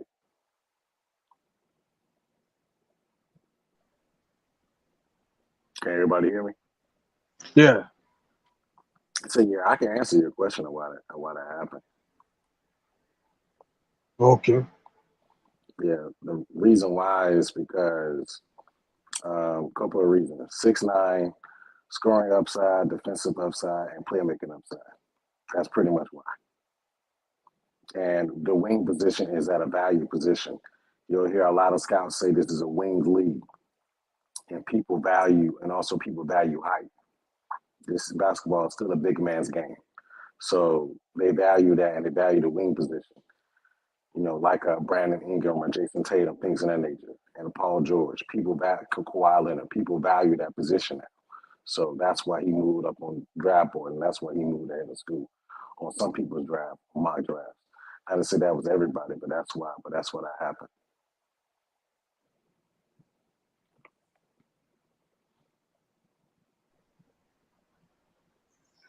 Yeah, I mean, no doubt about it. I mean, yeah, basketball. I mean, it's still a big man game. There's only a few guys that's, 5'11", between 5'11" and 6 feet, or you want to be like Steph Curry. You're gonna get say with that skill set, 6'2", 6'3". Only got handful of guys that could compete at the low on that level. But yeah, but it's still at the end of the day, a big man's Because game. You know. yeah, height is a premium, man. If the more of it, man, teams value that. So you being able to be 6'9", potential to be a 3-level scorer, handle the basketball, potential playmate, potential to guard 1 through 4 at your peak, as well as some fives in certain lineups. Then that's going to be valued a lot, and that's what it is. That's why when you look at the NBA draft, you know, I think Scoot was the only one that was under 6'3" that got drafted in the top 10. Everybody else was at least 6'7" and taller. Well, I mean, Scoop ain't number what 6'2", man. Yeah, he's a little under 6'3". Yeah, Six two, yeah, yeah, six two. yeah. But Scoot, Yeah, yeah, Scoot yeah, makes yeah, up. yeah. Scoot makes up for it in height with his wingspan because he has a 6'9" wingspan and he's uber athletic. But if you look at the top 10 draft, everybody that got drafted was at least 6'7" and taller. Yeah. Scoop is athletic, man. That's the thing I give him. Even if he ain't have the wingspan, I see his game. And if he got hard, that alone, he gonna get a bit to do his thing regardless. You know what I'm saying? But yeah, the rest of them guys was like, yeah, it was shit. Yeah, it was between the ranges of 6'7" and up. So Yeah. I mean, and what do all those players position they play at those respective positions? They play on the wing. The only one that don't really is Wemby. Wemby's gonna be like a natural center, but he has the skill set of a wing. You know, So that's the difference right there. Everybody can play on the wing. Both the Thompson brothers play on the wing. The Anthony Black plays in the league, 6'7", 6'8", like all these players.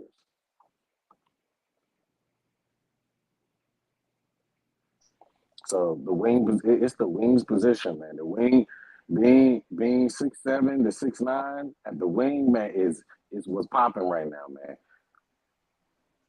Just like Yeah, Brendan Haywood said during the interview when he was talking about Leaky Black for Carolina. You learn how to play defense and just learn how to shoot the corner three at a good percentage and efficiency. That's $100 million in the NBA, man. well, yeah, man. But see, this defense thing, a lot of guys don't understand. Because I grew up playing the game of basketball. I played in some organized boy and be on the on the team in school and shit like that. But one thing I can tell you that defense is a mental thing. You gotta wanna play defense. You gotta want to be good at it. And I was coming up. That I want to be good. I was actually good at defense. I could score too, but I was good at defense because I took the time out to practice it and what I'm saying, work on that. What I'm saying, it's a mental thing with defense, but what I'm saying, that's what some guys still don't understand. Because everything is on you on defense. Your speed, your endurance, everything is on you. You know what I'm saying?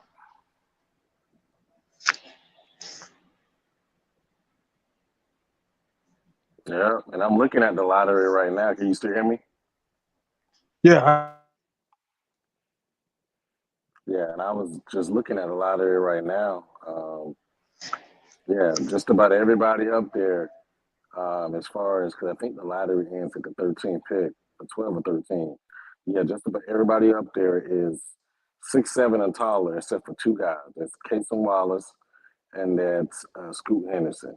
And the difference between those guys, Scoot has the wingspan. I don't think Casey Wallace has that long of a wingspan, but he's really athletic, just like Scoot. Scoot's more athletic than him, but but it's the same. It's the same thing, man. yeah. School gonna be school gonna be he gonna be all good. You know what I'm saying? That's Pretty good. yeah, they're gonna be good. If I think he looked like he could play some pretty decent defense. I'm not saying he's top notch, but he got a little room like that. He'll be okay. You know what I'm saying? Let's hope. Let's hope, man. I hope he. I think he can. I think he got upside on that side of the basketball. Well, yeah, he got upside on. I say he gonna be But okay. hopefully he don't be like Donovan Mitchell, man, because Donovan Mitchell got the same measurables as him: 6'2", 6'9", 6'10" wingspan. Don't play a lick of dang on defense, man. But that's crazy though, because Donovan Mitchell, I know he can play defense, but he only plays it when he wants to. Like that's crazy though. Good as a player as he is, you know what I'm saying? Donovan don't play a lick of defense, man. He don't play a lick of it. Yeah, like I said, Brandon Miller, he gonna be okay. I guess he gonna have to get his feet wet because he gonna that Man, defense. I think the thing is though is man, like we want Brandon Miller just to come out and just be in the All Star stuff like that. But the thing is like all these wing players, man, wing players take 2 years to develop to get to where their skill set catches up with their body. Jason Tatum took 2 years. Brandon Ingram took 3 years. Paul George took 3 years. Like it takes a minute for these wing players for their bodies to really catch up to their skill set or their skill set to catch up to their body. So you just got to give it time. I think he's going to be all right. And I think he's in a perfect position because he's playing with a pass friendly point guard that's going to help him out and get him some easy shots. So I think that's just going to work out just fine. Right, that's gonna work out. But I mean, yeah, that's cool and all too. I mean, you got a point guard that's gonna look for you, but at the same time, me, if I was him as a guy that's 6'9", man, shit, I wish I could have been close to 6'9", but but shit, yeah, you 6'9", bro. In his mind, if I was still 6'9", you should be trying to work on creating your own shot if you didn't put the work in already to, I you mean, know. but you got to I'd think be about it. killing that 6'9". You got to think about it. Shit. That takes time to develop, man. Like Paul George didn't come out swinging like that. That man, listen, I, I'm Paul George shot 35% from the field, man. He was in the summer league, man. He was terrible, Paul man. George didn't have that much to work at. Paul George pretty much he had too much to work on coming into the league. I mean, Paul George is like He did have a lot to work on. Paul George was not a good shooter. He still had to work off the dribble. He still had to do a lot of things, but it okay. takes time to develop. It takes time to develop. It takes time. See, I think y'all miss the point of developing a player. It takes time to develop. Paul George, Paul George averaged his rookie year, he averaged 8 points. His sophomore year, he averaged 12. Then his third year, he moved up to 18. Yeah, So Paul George. it takes time to develop. Brandon Ingram didn't come out swinging. First year, he was like 11, 12. The next year, he was like 15, 16. Then the third year, he moved up to the 18 bracket. In his fourth year, he bumped up to the 23 range, 23, 24 range. It takes time to develop. Yeah, it takes time. I mean, Everybody's different on their course and how they do things. but like I said, Longer. yeah, like I said, But man, when you certain speak stuff. about Brandon Ingram, the reason why Brandon Ingram didn't develop because he didn't have the proper point guard to be able to get him the ball in the right situation. So I mean, Magic was trying to get him on the ball to we can create his also say own that about situation. Paul George. Paul George didn't But have the right point guard to get him in the right situation. All I'm saying Hey, is that Paul George won the number 2 pick. See, I can go with Brandon Paul Ingram, George, but but Paul George was no number 2 pick. Paul George is still picked in the lottery. Yeah, but everybody's that like, where he was You know picked what at. I'm saying? He was Okay, picked. where he was picked at, Murdoch. Put that like number 9, number 10. Okay, what's the difference now? Who was number 2 in this draft?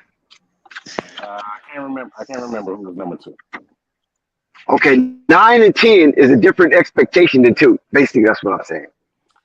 I mean, yes, I get So that, but Brandon Ingram, yes, I can see the measurements and the comparison there. But when you go to Paul George, I think that's a little departure. I disagree. I still think it's a lottery. I still think yeah, Paul George is.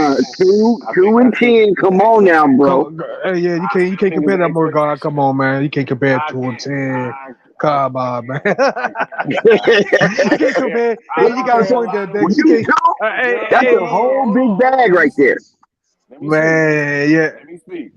The only person I give you that, If I can hey, see the a only player person in I the give you that, if lottery, you was to say his name, was Lou Williams. He was a 47 pick back in I don't know, that was 2005 draft or 2006. Well, I gotta go back. Well, but Lou Williams was a 47 pick, but he was better than half them guys that got picked before him. So it depends on the player, man. Their mentality, their confidence, all that. But what I'm Slade, we're saying. talking about Brandon Ingram's rookie year. Lonzo wasn't there when Brandon Ingram's rookie year. Oh, he used to When, came the when, year when after. Murdoch started speaking on his stats, Murdoch was speaking at how he was incrementally getting better. And once he got better after that second year, Lonzo was the point guard. So that's where we getting the credit at right there when Brandon Ingram got better because he had a proper point guard. Man, Brandon Miller, So, man. so I mean, Brandon Miller right now have a proper point guard. So the jury is still out on Brandon Miller because he hasn't dribbled one ball since Lamelo been on the team. I think it's So both. we have to see how that works out. But Brandon Miller is coming in to the NBA with a proper point guard. So basically, what I'm saying is that there shouldn't be any kind of reason. I'm not going to use the word excuse, but reason that Brandon Miller shouldn't insert himself to be what the Hornets want him to be. So that's the only thing we're speaking about when it comes to Brandon Miller in the comparison to Paul Partially, George and Brandon Ingram. I agree with that partially. I still think Uh it's huh. on him to. I still think it's on him to be able to take time to develop, such as develop his ball handling, off the ball shooting, his playmaking ability, because those are upsides that he does have. You know, I think Yeah. Lamelo. I think Lamelo makes a lot of things easier. He Hmm. walks in a very I guess you want to say friendly situation for himself. Yes, I agree with LaMelo would that. definitely facilitate that process for Brandon Miller. That's what I'm saying. When it was Brandon Ingram, those dudes on that team, they wasn't trying to facilitate nothing for Brandon Ingram.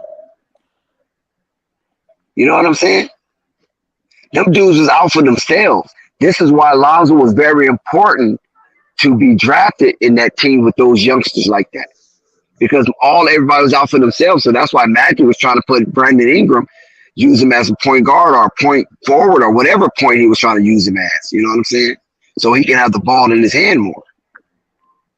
But when Lonzo got there, it wasn't no need for that. And then, like you said, his stats start to incrementally increase throughout the years. And I mean, they increased big time. Yeah. Yeah, they did. You know, but I also credit that too. It's not because I also credit it too with Lonzo, and also he got better. He got better as a ball handler. He got better as a shooter. Yeah, man. Like my thing as an individual player coming up, I think like it's both. I think it's both, man. I think it's the player. You know, it's even more of a benefit you playing with a pass-friendly point guard, but also the player has to get better. I mean, we've seen Hmm. Jabari Smith take a bit he of a. gotta want to get better. It's We seen mentality wise. we He gonna seen have to want Jabari to get Smith. better, bro. But see, the thing about Brandon Miller, I'm hoping he coming in serious. Because even though LaMelo was young when he came in, LaMelo came in serious. LaMelo didn't come in for play. He came in Hell serious. no. You know what I'm saying? And I'm hoping Brandon Miller has that kind of demeanor where he's coming in serious. Because we know Scoot Henderson is coming in serious. We know Victor Wembanyama is coming in serious. We already see them Thompson twins. They coming in serious. And should I remind you of Chet Holmgren? Should I remind you of Chet Holmgren? Oh yeah, Chet Coming Holmgren. in serious. He coming in serious, bro. So, hey man, hey, Dex, Brandon Miller gonna give reality check real quick. When he gets smoked a couple of times, he gonna understand. Yes, because see, Burgott knows you get down in Charlotte with that kind of team, with the lack of discipline and a lack of culture identity or even team identity, sometimes you can get lost in the sauce, meaning you can have too much fun without having the production to cover. And this we don't want for Brandon Miller because it seemed like them Instagram models just sitting on Charlotte Hornet players. Like, girl, go down to Charlotte. Hey, I guess you better be like, I'll lock myself away from him and lock myself inside the gym. Hey, Right, you could say that, Kafani. You could say you lock yourself inside the gym because you were the number 2 pick. See, when you the number 2 pick, you damn near get the pick of the litter of the little PYTs out there. Oh, Brandon. You know, the hottest thing coming into town. And he's cool with LaMelo. You feel me? So you got the king of the town and the prince of the town. yeah, And he's good. you got He a ain't point, all man. like Kerry Rozier and them cats. You know what I'm saying? Biz McBiamo, you know, them old cats. He ain't old like that. He's coming in young and coming in with some bread and coming in with a little swag. Plus he got the little gun. He had the little gun beef. So he got a little street cred with him. You know what I'm saying? So the PYT is gonna be like crawling to him like ants. I mean, I don't mind getting okay. I see what you're saying. I don't mind getting the females some play, but at the same time, I'm in the damn gym, working on my shit, hitting the weights. I play around with them when I got a little free time. That's all. Yeah, me and you both. But when you You got to know how to balance that coming shit in, out. when you come in at a number 2 pick, you ain't gotta look for them. They gonna find you. You understand what I'm saying? They gonna find you where you at. They ain't gonna give you opportunity to try to come to a club or come to some type of social event. They looking for where do Brandon Miller hang out because that's LaMelo's partner. So you know what I'm saying. And then LaMelo might try to turn them on to a piece. You know what I'm saying? Shit. You know how they do? Then get you into that little club. Look, man, I got something for you, man. Here go like 4 of them. Who you like out the 4, man? Just, you know, just do your thing. Like the coach always say, don't have none before the game, or else your knees gonna be weak. No, they got vitamins for that now. That shit Yeah, don't they don't yeah, do that. They yeah. got They they got got vitamins they for got that. Yeah, they yeah. got Red Bull, they got Monster, they got NOS, they got all kind of shit to get you back right. You know what I'm saying? Because the game ain't gonna last 5 hours, so you can drink your little supplement and get right back, you know, to where you need to be to replenish. Yeah, you drink your energy drink right quick, you'll be all Yeah, they right. got good Gatorade. When we was young, they just had Gatorade and shit like that. You know what I'm saying? A Mountain Dew might give you a Mountain Dew, but now they got all kind of stuff, man, to get you back right. This man, that.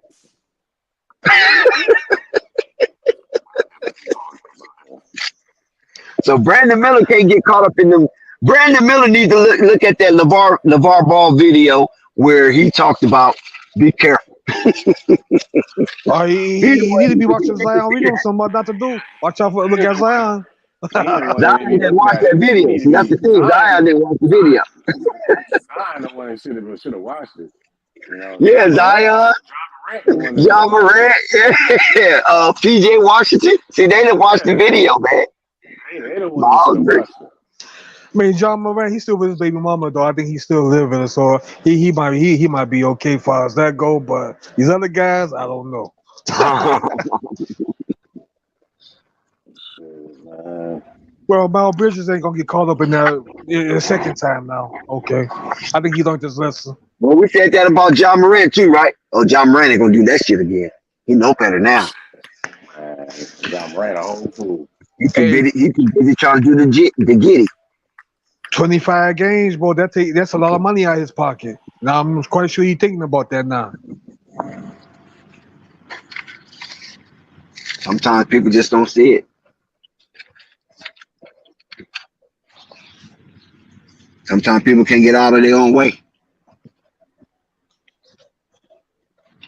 Yeah, But your boy Zach Randolph had a talk with him. So and I guess Devo's gonna be talking to him now. So we'll see what's going. We'll see where it's headed.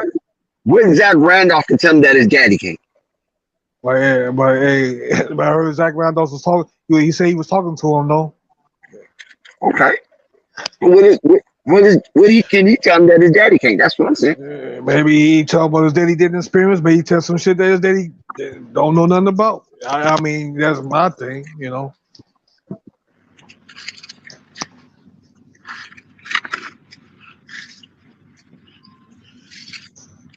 know what I'm saying? You know what I'm saying? Because I don't think his daddy, you know what I'm saying, he ain't really about that life either. If I was them, I slow down. Mm-hmm. But nevertheless, I'm quite sure that Lamelo would take him under his wing and make sure that he gets his fair share.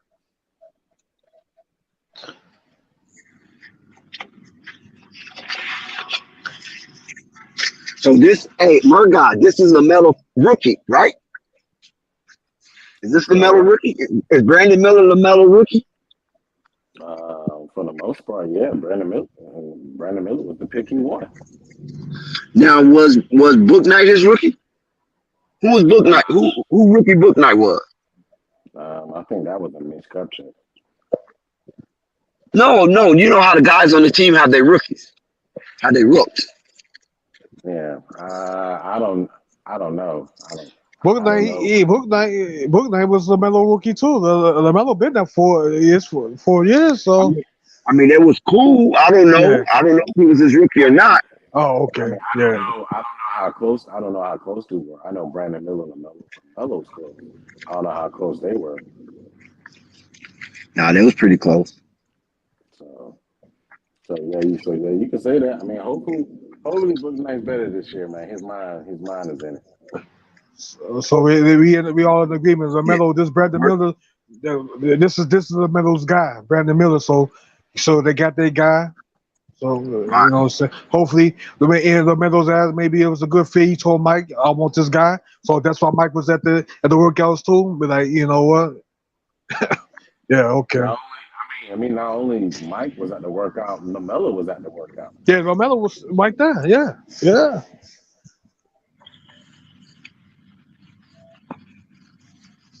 You So know, we're gonna see. Lamelo didn't go to school. Lamelo went to Brandon Miller. Yeah, he wanted him. Oh, That's oh, his. so you saying when they both worked out for the second time, LaMelo only went to one of the workouts? Yeah, Lamelo went to when they worked out the second time. Lamelo went to Brandon Miller's workout. So they worked out individually. They didn't work out together. No, they didn't. No, they came on 2 separate days. Oh, okay, gotcha. Okay. Yeah, and 2 separate days. 2 separate days. I think Mike had a sit down with Scoot, but I don't think Mike really watched him work out. Whereas Uh-huh. Mike was more interactive with Brandon Miller during his workout, and Lamelo was also in there during the workout for Brandon Miller. Gotcha. So Mike had to sit down. He had to sit down with Scoop. Okay, he had to sit down with him. Okay. Yeah, he spoke with Scoot, but Mike was like very interactive with Brandon Miller, and that's why Brandon Miller was talking junk to him, especially talking junk about him, everybody on that free throw. So that's how they were very interactive during that workout, and as well as like I said, LaMelo was there talking to Brandon Miller during the workout, and saw him after the workout. Hey, well, you know what, Portland? Man, you know what's gonna be crazy though? Portland, wait till Portland play against Charlotte, bro. Scoop Henderson got that game marked on his calendar. You know what I'm saying? Like, man, he waiting, boy. He's like, he made this son of a bitch number 2 and not me. He probably pissed off about that too. Oh man, shit, it's about to be it's on. Yeah, you might be right about that one, Calpine. He probably got that penciled in. But he got LaMelo, but you got to face LaMelo too. So we'll see how it's gonna work out for him. Yeah, LaMelo gonna go to work on that boy. So you think Brandon Miller gonna guard Scoot when they play? Yeah, Probably. at some point. I mean, they might do it if they do like an off-ball switch or something, but more than likely, Brandon Miller gonna be guarding Jeremy Grant or Shaden Sharp. Hey, but like I said, now if they was to happen that Scoop sticking Brandon Miller, you gotta punish. You better punish that dude. That's all I gotta tell you. Who's on a better team, Brandon Miller or Scoot Henderson?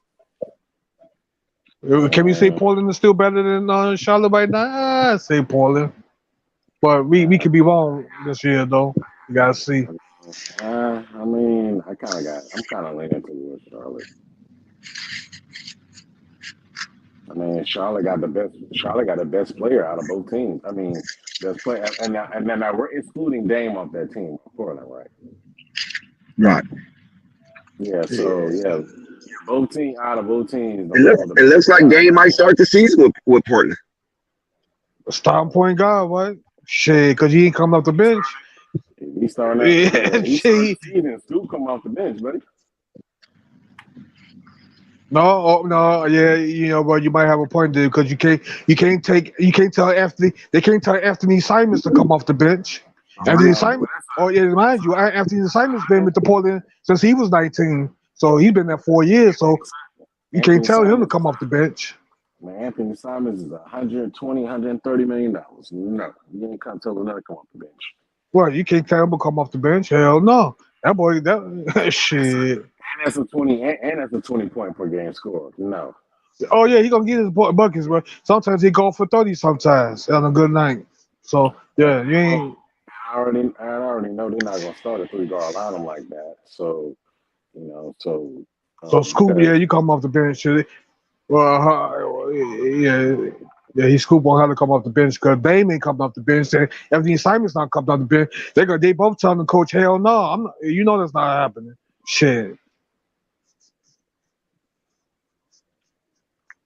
So if Dame the best player, but Melo's right next to him. So but I still got Charlotte because I like Miles Bridges over like everybody else they got on that damn team. Like over Jeremy Grant and everybody. I got Miles. So you said Miles is better than Jeremy Grant? Yeah, I Man, like Bridges gonna punish that dude, man. I like Miles Jeremy Bridges. Grant's a former All Star. Yeah, but I got Miles well, Bridges, big dog. Bridges got that boot to him. He can post up now. You know what I'm saying, he gonna back his ass down if he have to. You know what I'm saying? So, you know.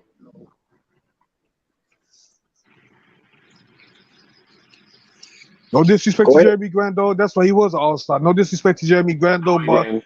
Jeremy Grant has not ever made an All Star in his he ain't never career. been an All Star. You sure? I thought he was an Okay. All Star. You Nope, sure? I'm looking dead at it, buddy.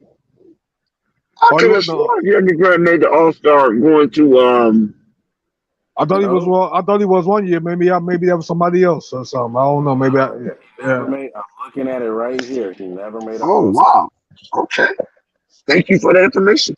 I could have sworn he was a one-time All-Star. No. But like I said, if Mal Bridges never got to the incident last year, yeah, he would have been an All Star. No question. You know what I'm saying? So this year it's gonna be his.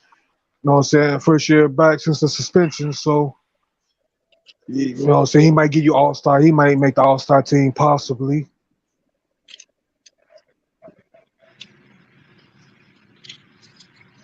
I don't know why I thought Jeremy Grant was an All-Star. Yeah, including Jeremy Grant. Jeremy Grant about to Maybe you be think only Jeremy back in the Grant day about to be about Horace 29 Grant. too. Nah, Including Jeremy Grant about to be 29, bro. Jeremy We're Grant about to been be in the what? league since Jeremy Grant been in the league a long time. He been in the league since he's been 20. Mm-hmm. So he been in the league a minute, man. And he Yeah, about to be remember he got. I 29. think he got most. Maybe it was most improved player. Maybe that's what I'm thinking about. He never won that either. He never won most improved player. Nope. 6 man. He won something. Nope. He ain't winning that. I'm looking dead at it. What?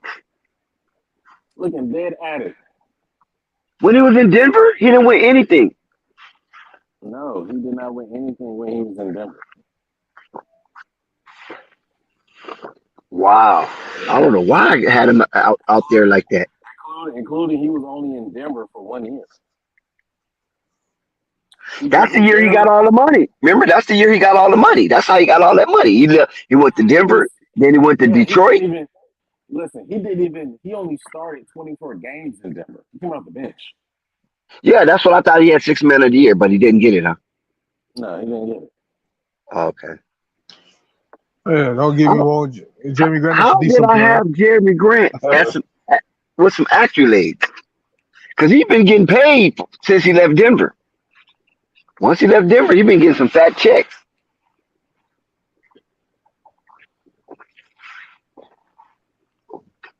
You know what I'm saying?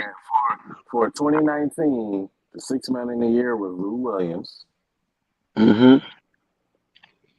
and 2020, the 6 man in the year was Montrezl Harrell. So no, it wasn't Jeremy Grant. Oh, okay.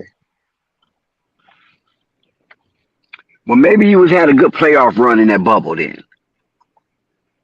Because he's sure getting paid wherever he go. Man, Jeremy Probably. Grant, he's a decent player. He's a decent player though. He ain't no pushover. You know. Because Jeremy Grant is the prototypical wing player that a lot of teams want.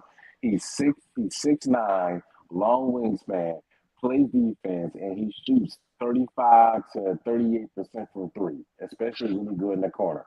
You do that, you can make $100 to $160 million in the league, depending on what grade, how good you are. Mm. That's how we Mhm. get it. Yeah, that's true. Brendan Hayward said it best during the Charlotte, announced when he was doing I guess basically the announcing during the game.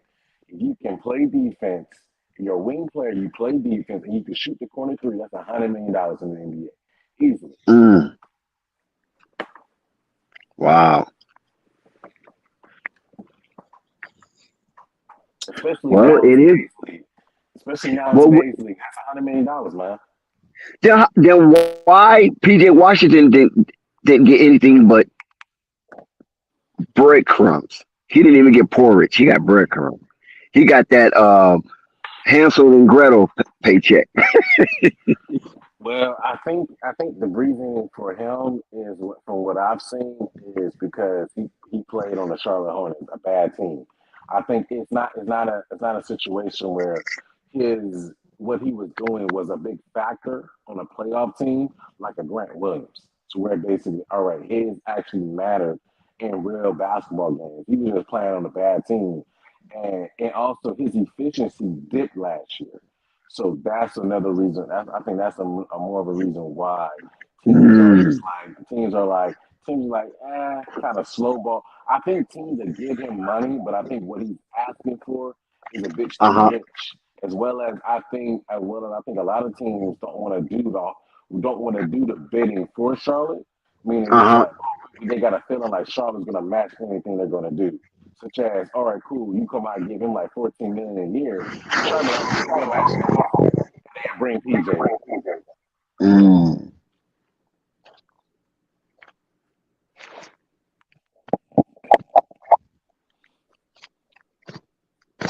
Yeah, that might be it then, because they show gave him some Hansel and Gretel pay. Yeah. They gave him low budget. They gave him crumbs on the dollar.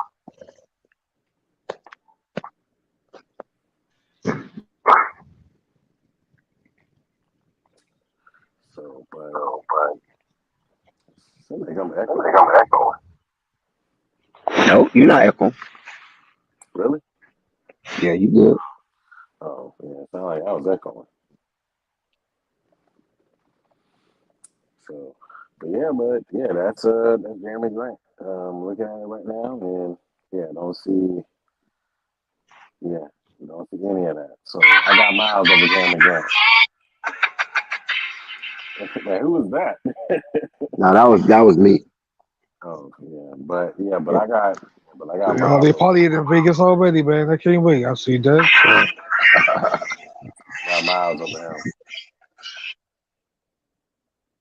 Including the fact that ain't nothing going down in the rim anyways. Mark Williams that good on defense, man.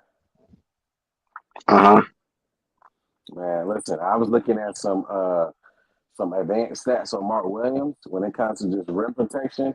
Man, Mark Williams at majority of his thing was at 90 percentile when it came to rim protection. They ain't doing nothing with him. That dude is an anchor. You think he can keep up the momentum? Absolutely, I think so.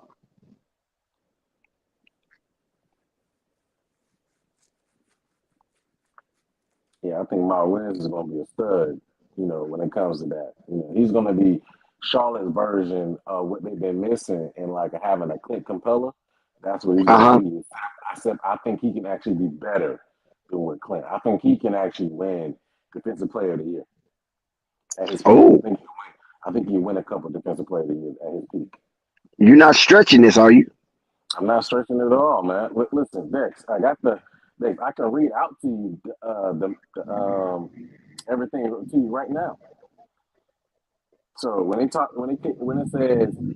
says basically rim protection, Mark Williams, he was 84 percentile. That's an A-. When it comes post defense, he's an A-. When it comes to screen rim defense, he is a 97 percentile. That's an A+. Rim deterrence, he was a 70 percentile. That's a B. Rim percentage at contested shots, he was a 95 percentile. That's an A+. Mark Williams is that good when it comes to defending at the rim. There's no question about that. Yeah, that sounds impressive.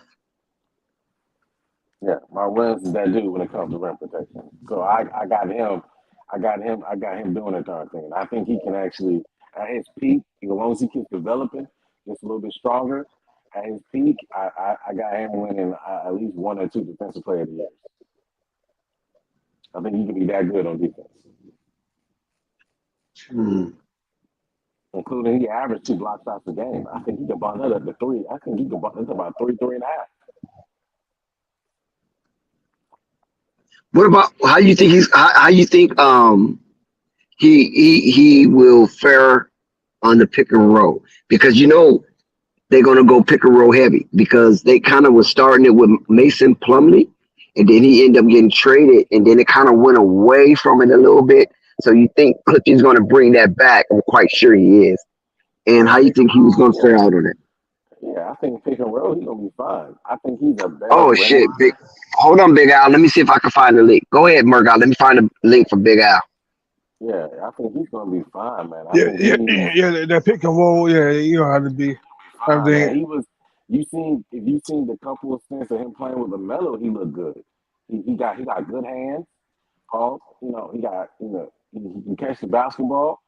He's good at finishing around the rim, better than Mason Plumlee. So I have no issue. He dunks everything. That's why I like Mark Williams in that restricted area. He's going to do great in that restricted area with Lamelo. He showed that last year. All his when we talked about them shots, he talked when we brought up the shots. When we was talking with Big Al, all his shots came at the rim, and majority of them came from Lamelo Ball assist. Perfect. That's perfect for me. He was like 70. He was like 68% at the rim in that Oh yeah, 5 that's feet good. from the rim. Yeah, yeah, That's that's all. pretty good. That's all I need him to do. What's happening? What's happening, Murgot? What's good with you, man? Nothing much, man. Then What's Big up, Al come up Dex? to eat chips. What flavor chip you eat? Oh, Big Al. No, it's not no chips. You got the rap. What they call them? The rap Rap, chips. rap snacks. The Rap rap. snacks. You got No, no, I ain't got no rap you got snacks. Cardi B. Oh, they have to Nope, celebrate for a nope. minute. I made some teriyaki chicken. You got the baby rap I snacks. Chicken, made. chicken, I, I chicken don't like eating teriyaki. processed food like that. I made Chicken teriyaki. There you yeah, go. very Yeah. teriyaki chicken from scratch. Okay, so you the chef. Rapping too. Yeah, I cook a little bit. All right. So what's going on? What you think about Charlotte? 2023-2024 preseason schedule. Heat, Wizards, Thunder, Celtics. Well, I ain't come up to talk about that. I was come up to make some commentary on stuff y'all been Oh, making okay, go lately for it. Then. All right, go for it. because I know Murgaard. He was shitting on Mark Williams' ability to do some things, but now he's loving on some other areas. So I'm good with that. But I honestly think Mark has skills that we haven't seen, like even outside the basket. I think Mark can really, if he has a chance to showcase that, really turn out better than we projecting, because he has a lot of good. Because I see him as a very um, what's the word? A lot of oh my god, this is the perfect time to talk to y'all because ain't nobody trying to talk over me. Um, he has a lot of high IQ. I think he has a higher IQ than we think as a center. And if he can really figure it out, I mean, he can really turn out and be something. He's a smart cat, in my opinion. Well, what have he shown you, Big Al, that you Like I can be told confident that he has a high IQ? you, okay. I mean, I studied basketball for one thing.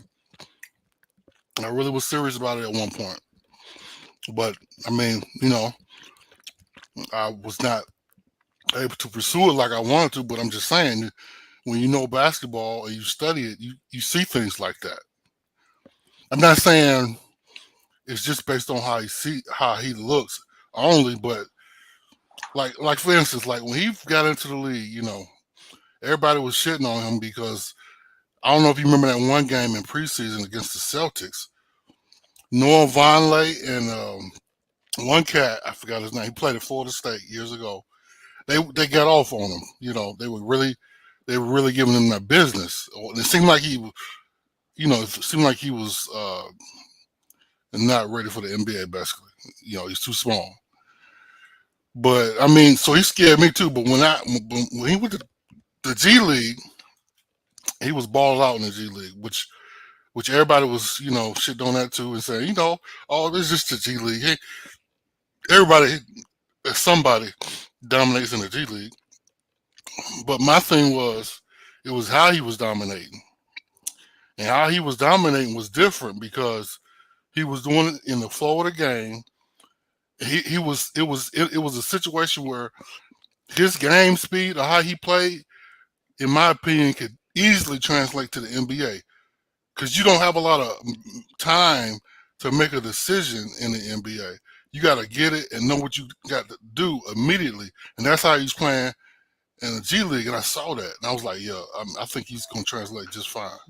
Yeah, so basically his mental state got better. Cause yeah, I mean sometimes some guys, if you come to the NBA, it takes you a couple of times to get smoked, and you get they make you want to work on your shit. Now you come back, now you ready now. Now you probably be more prepared now. You know what I'm saying? Yeah, and that's the other thing. What's your name, man? I already hear you. I don't know your name. Yeah, Calfani. Yeah. Who? Calfani. Calfani? Yo, we're gonna shut it down and pull back up tomorrow. All right, flight. All right, flight time. Y'all can stay on if y'all want. Y'all don't gotta get off. Y'all can talk in the back. Flight Sports TV, man. That's my dude. I rolls with him. You heard what the man said. It's Flight Sports TV.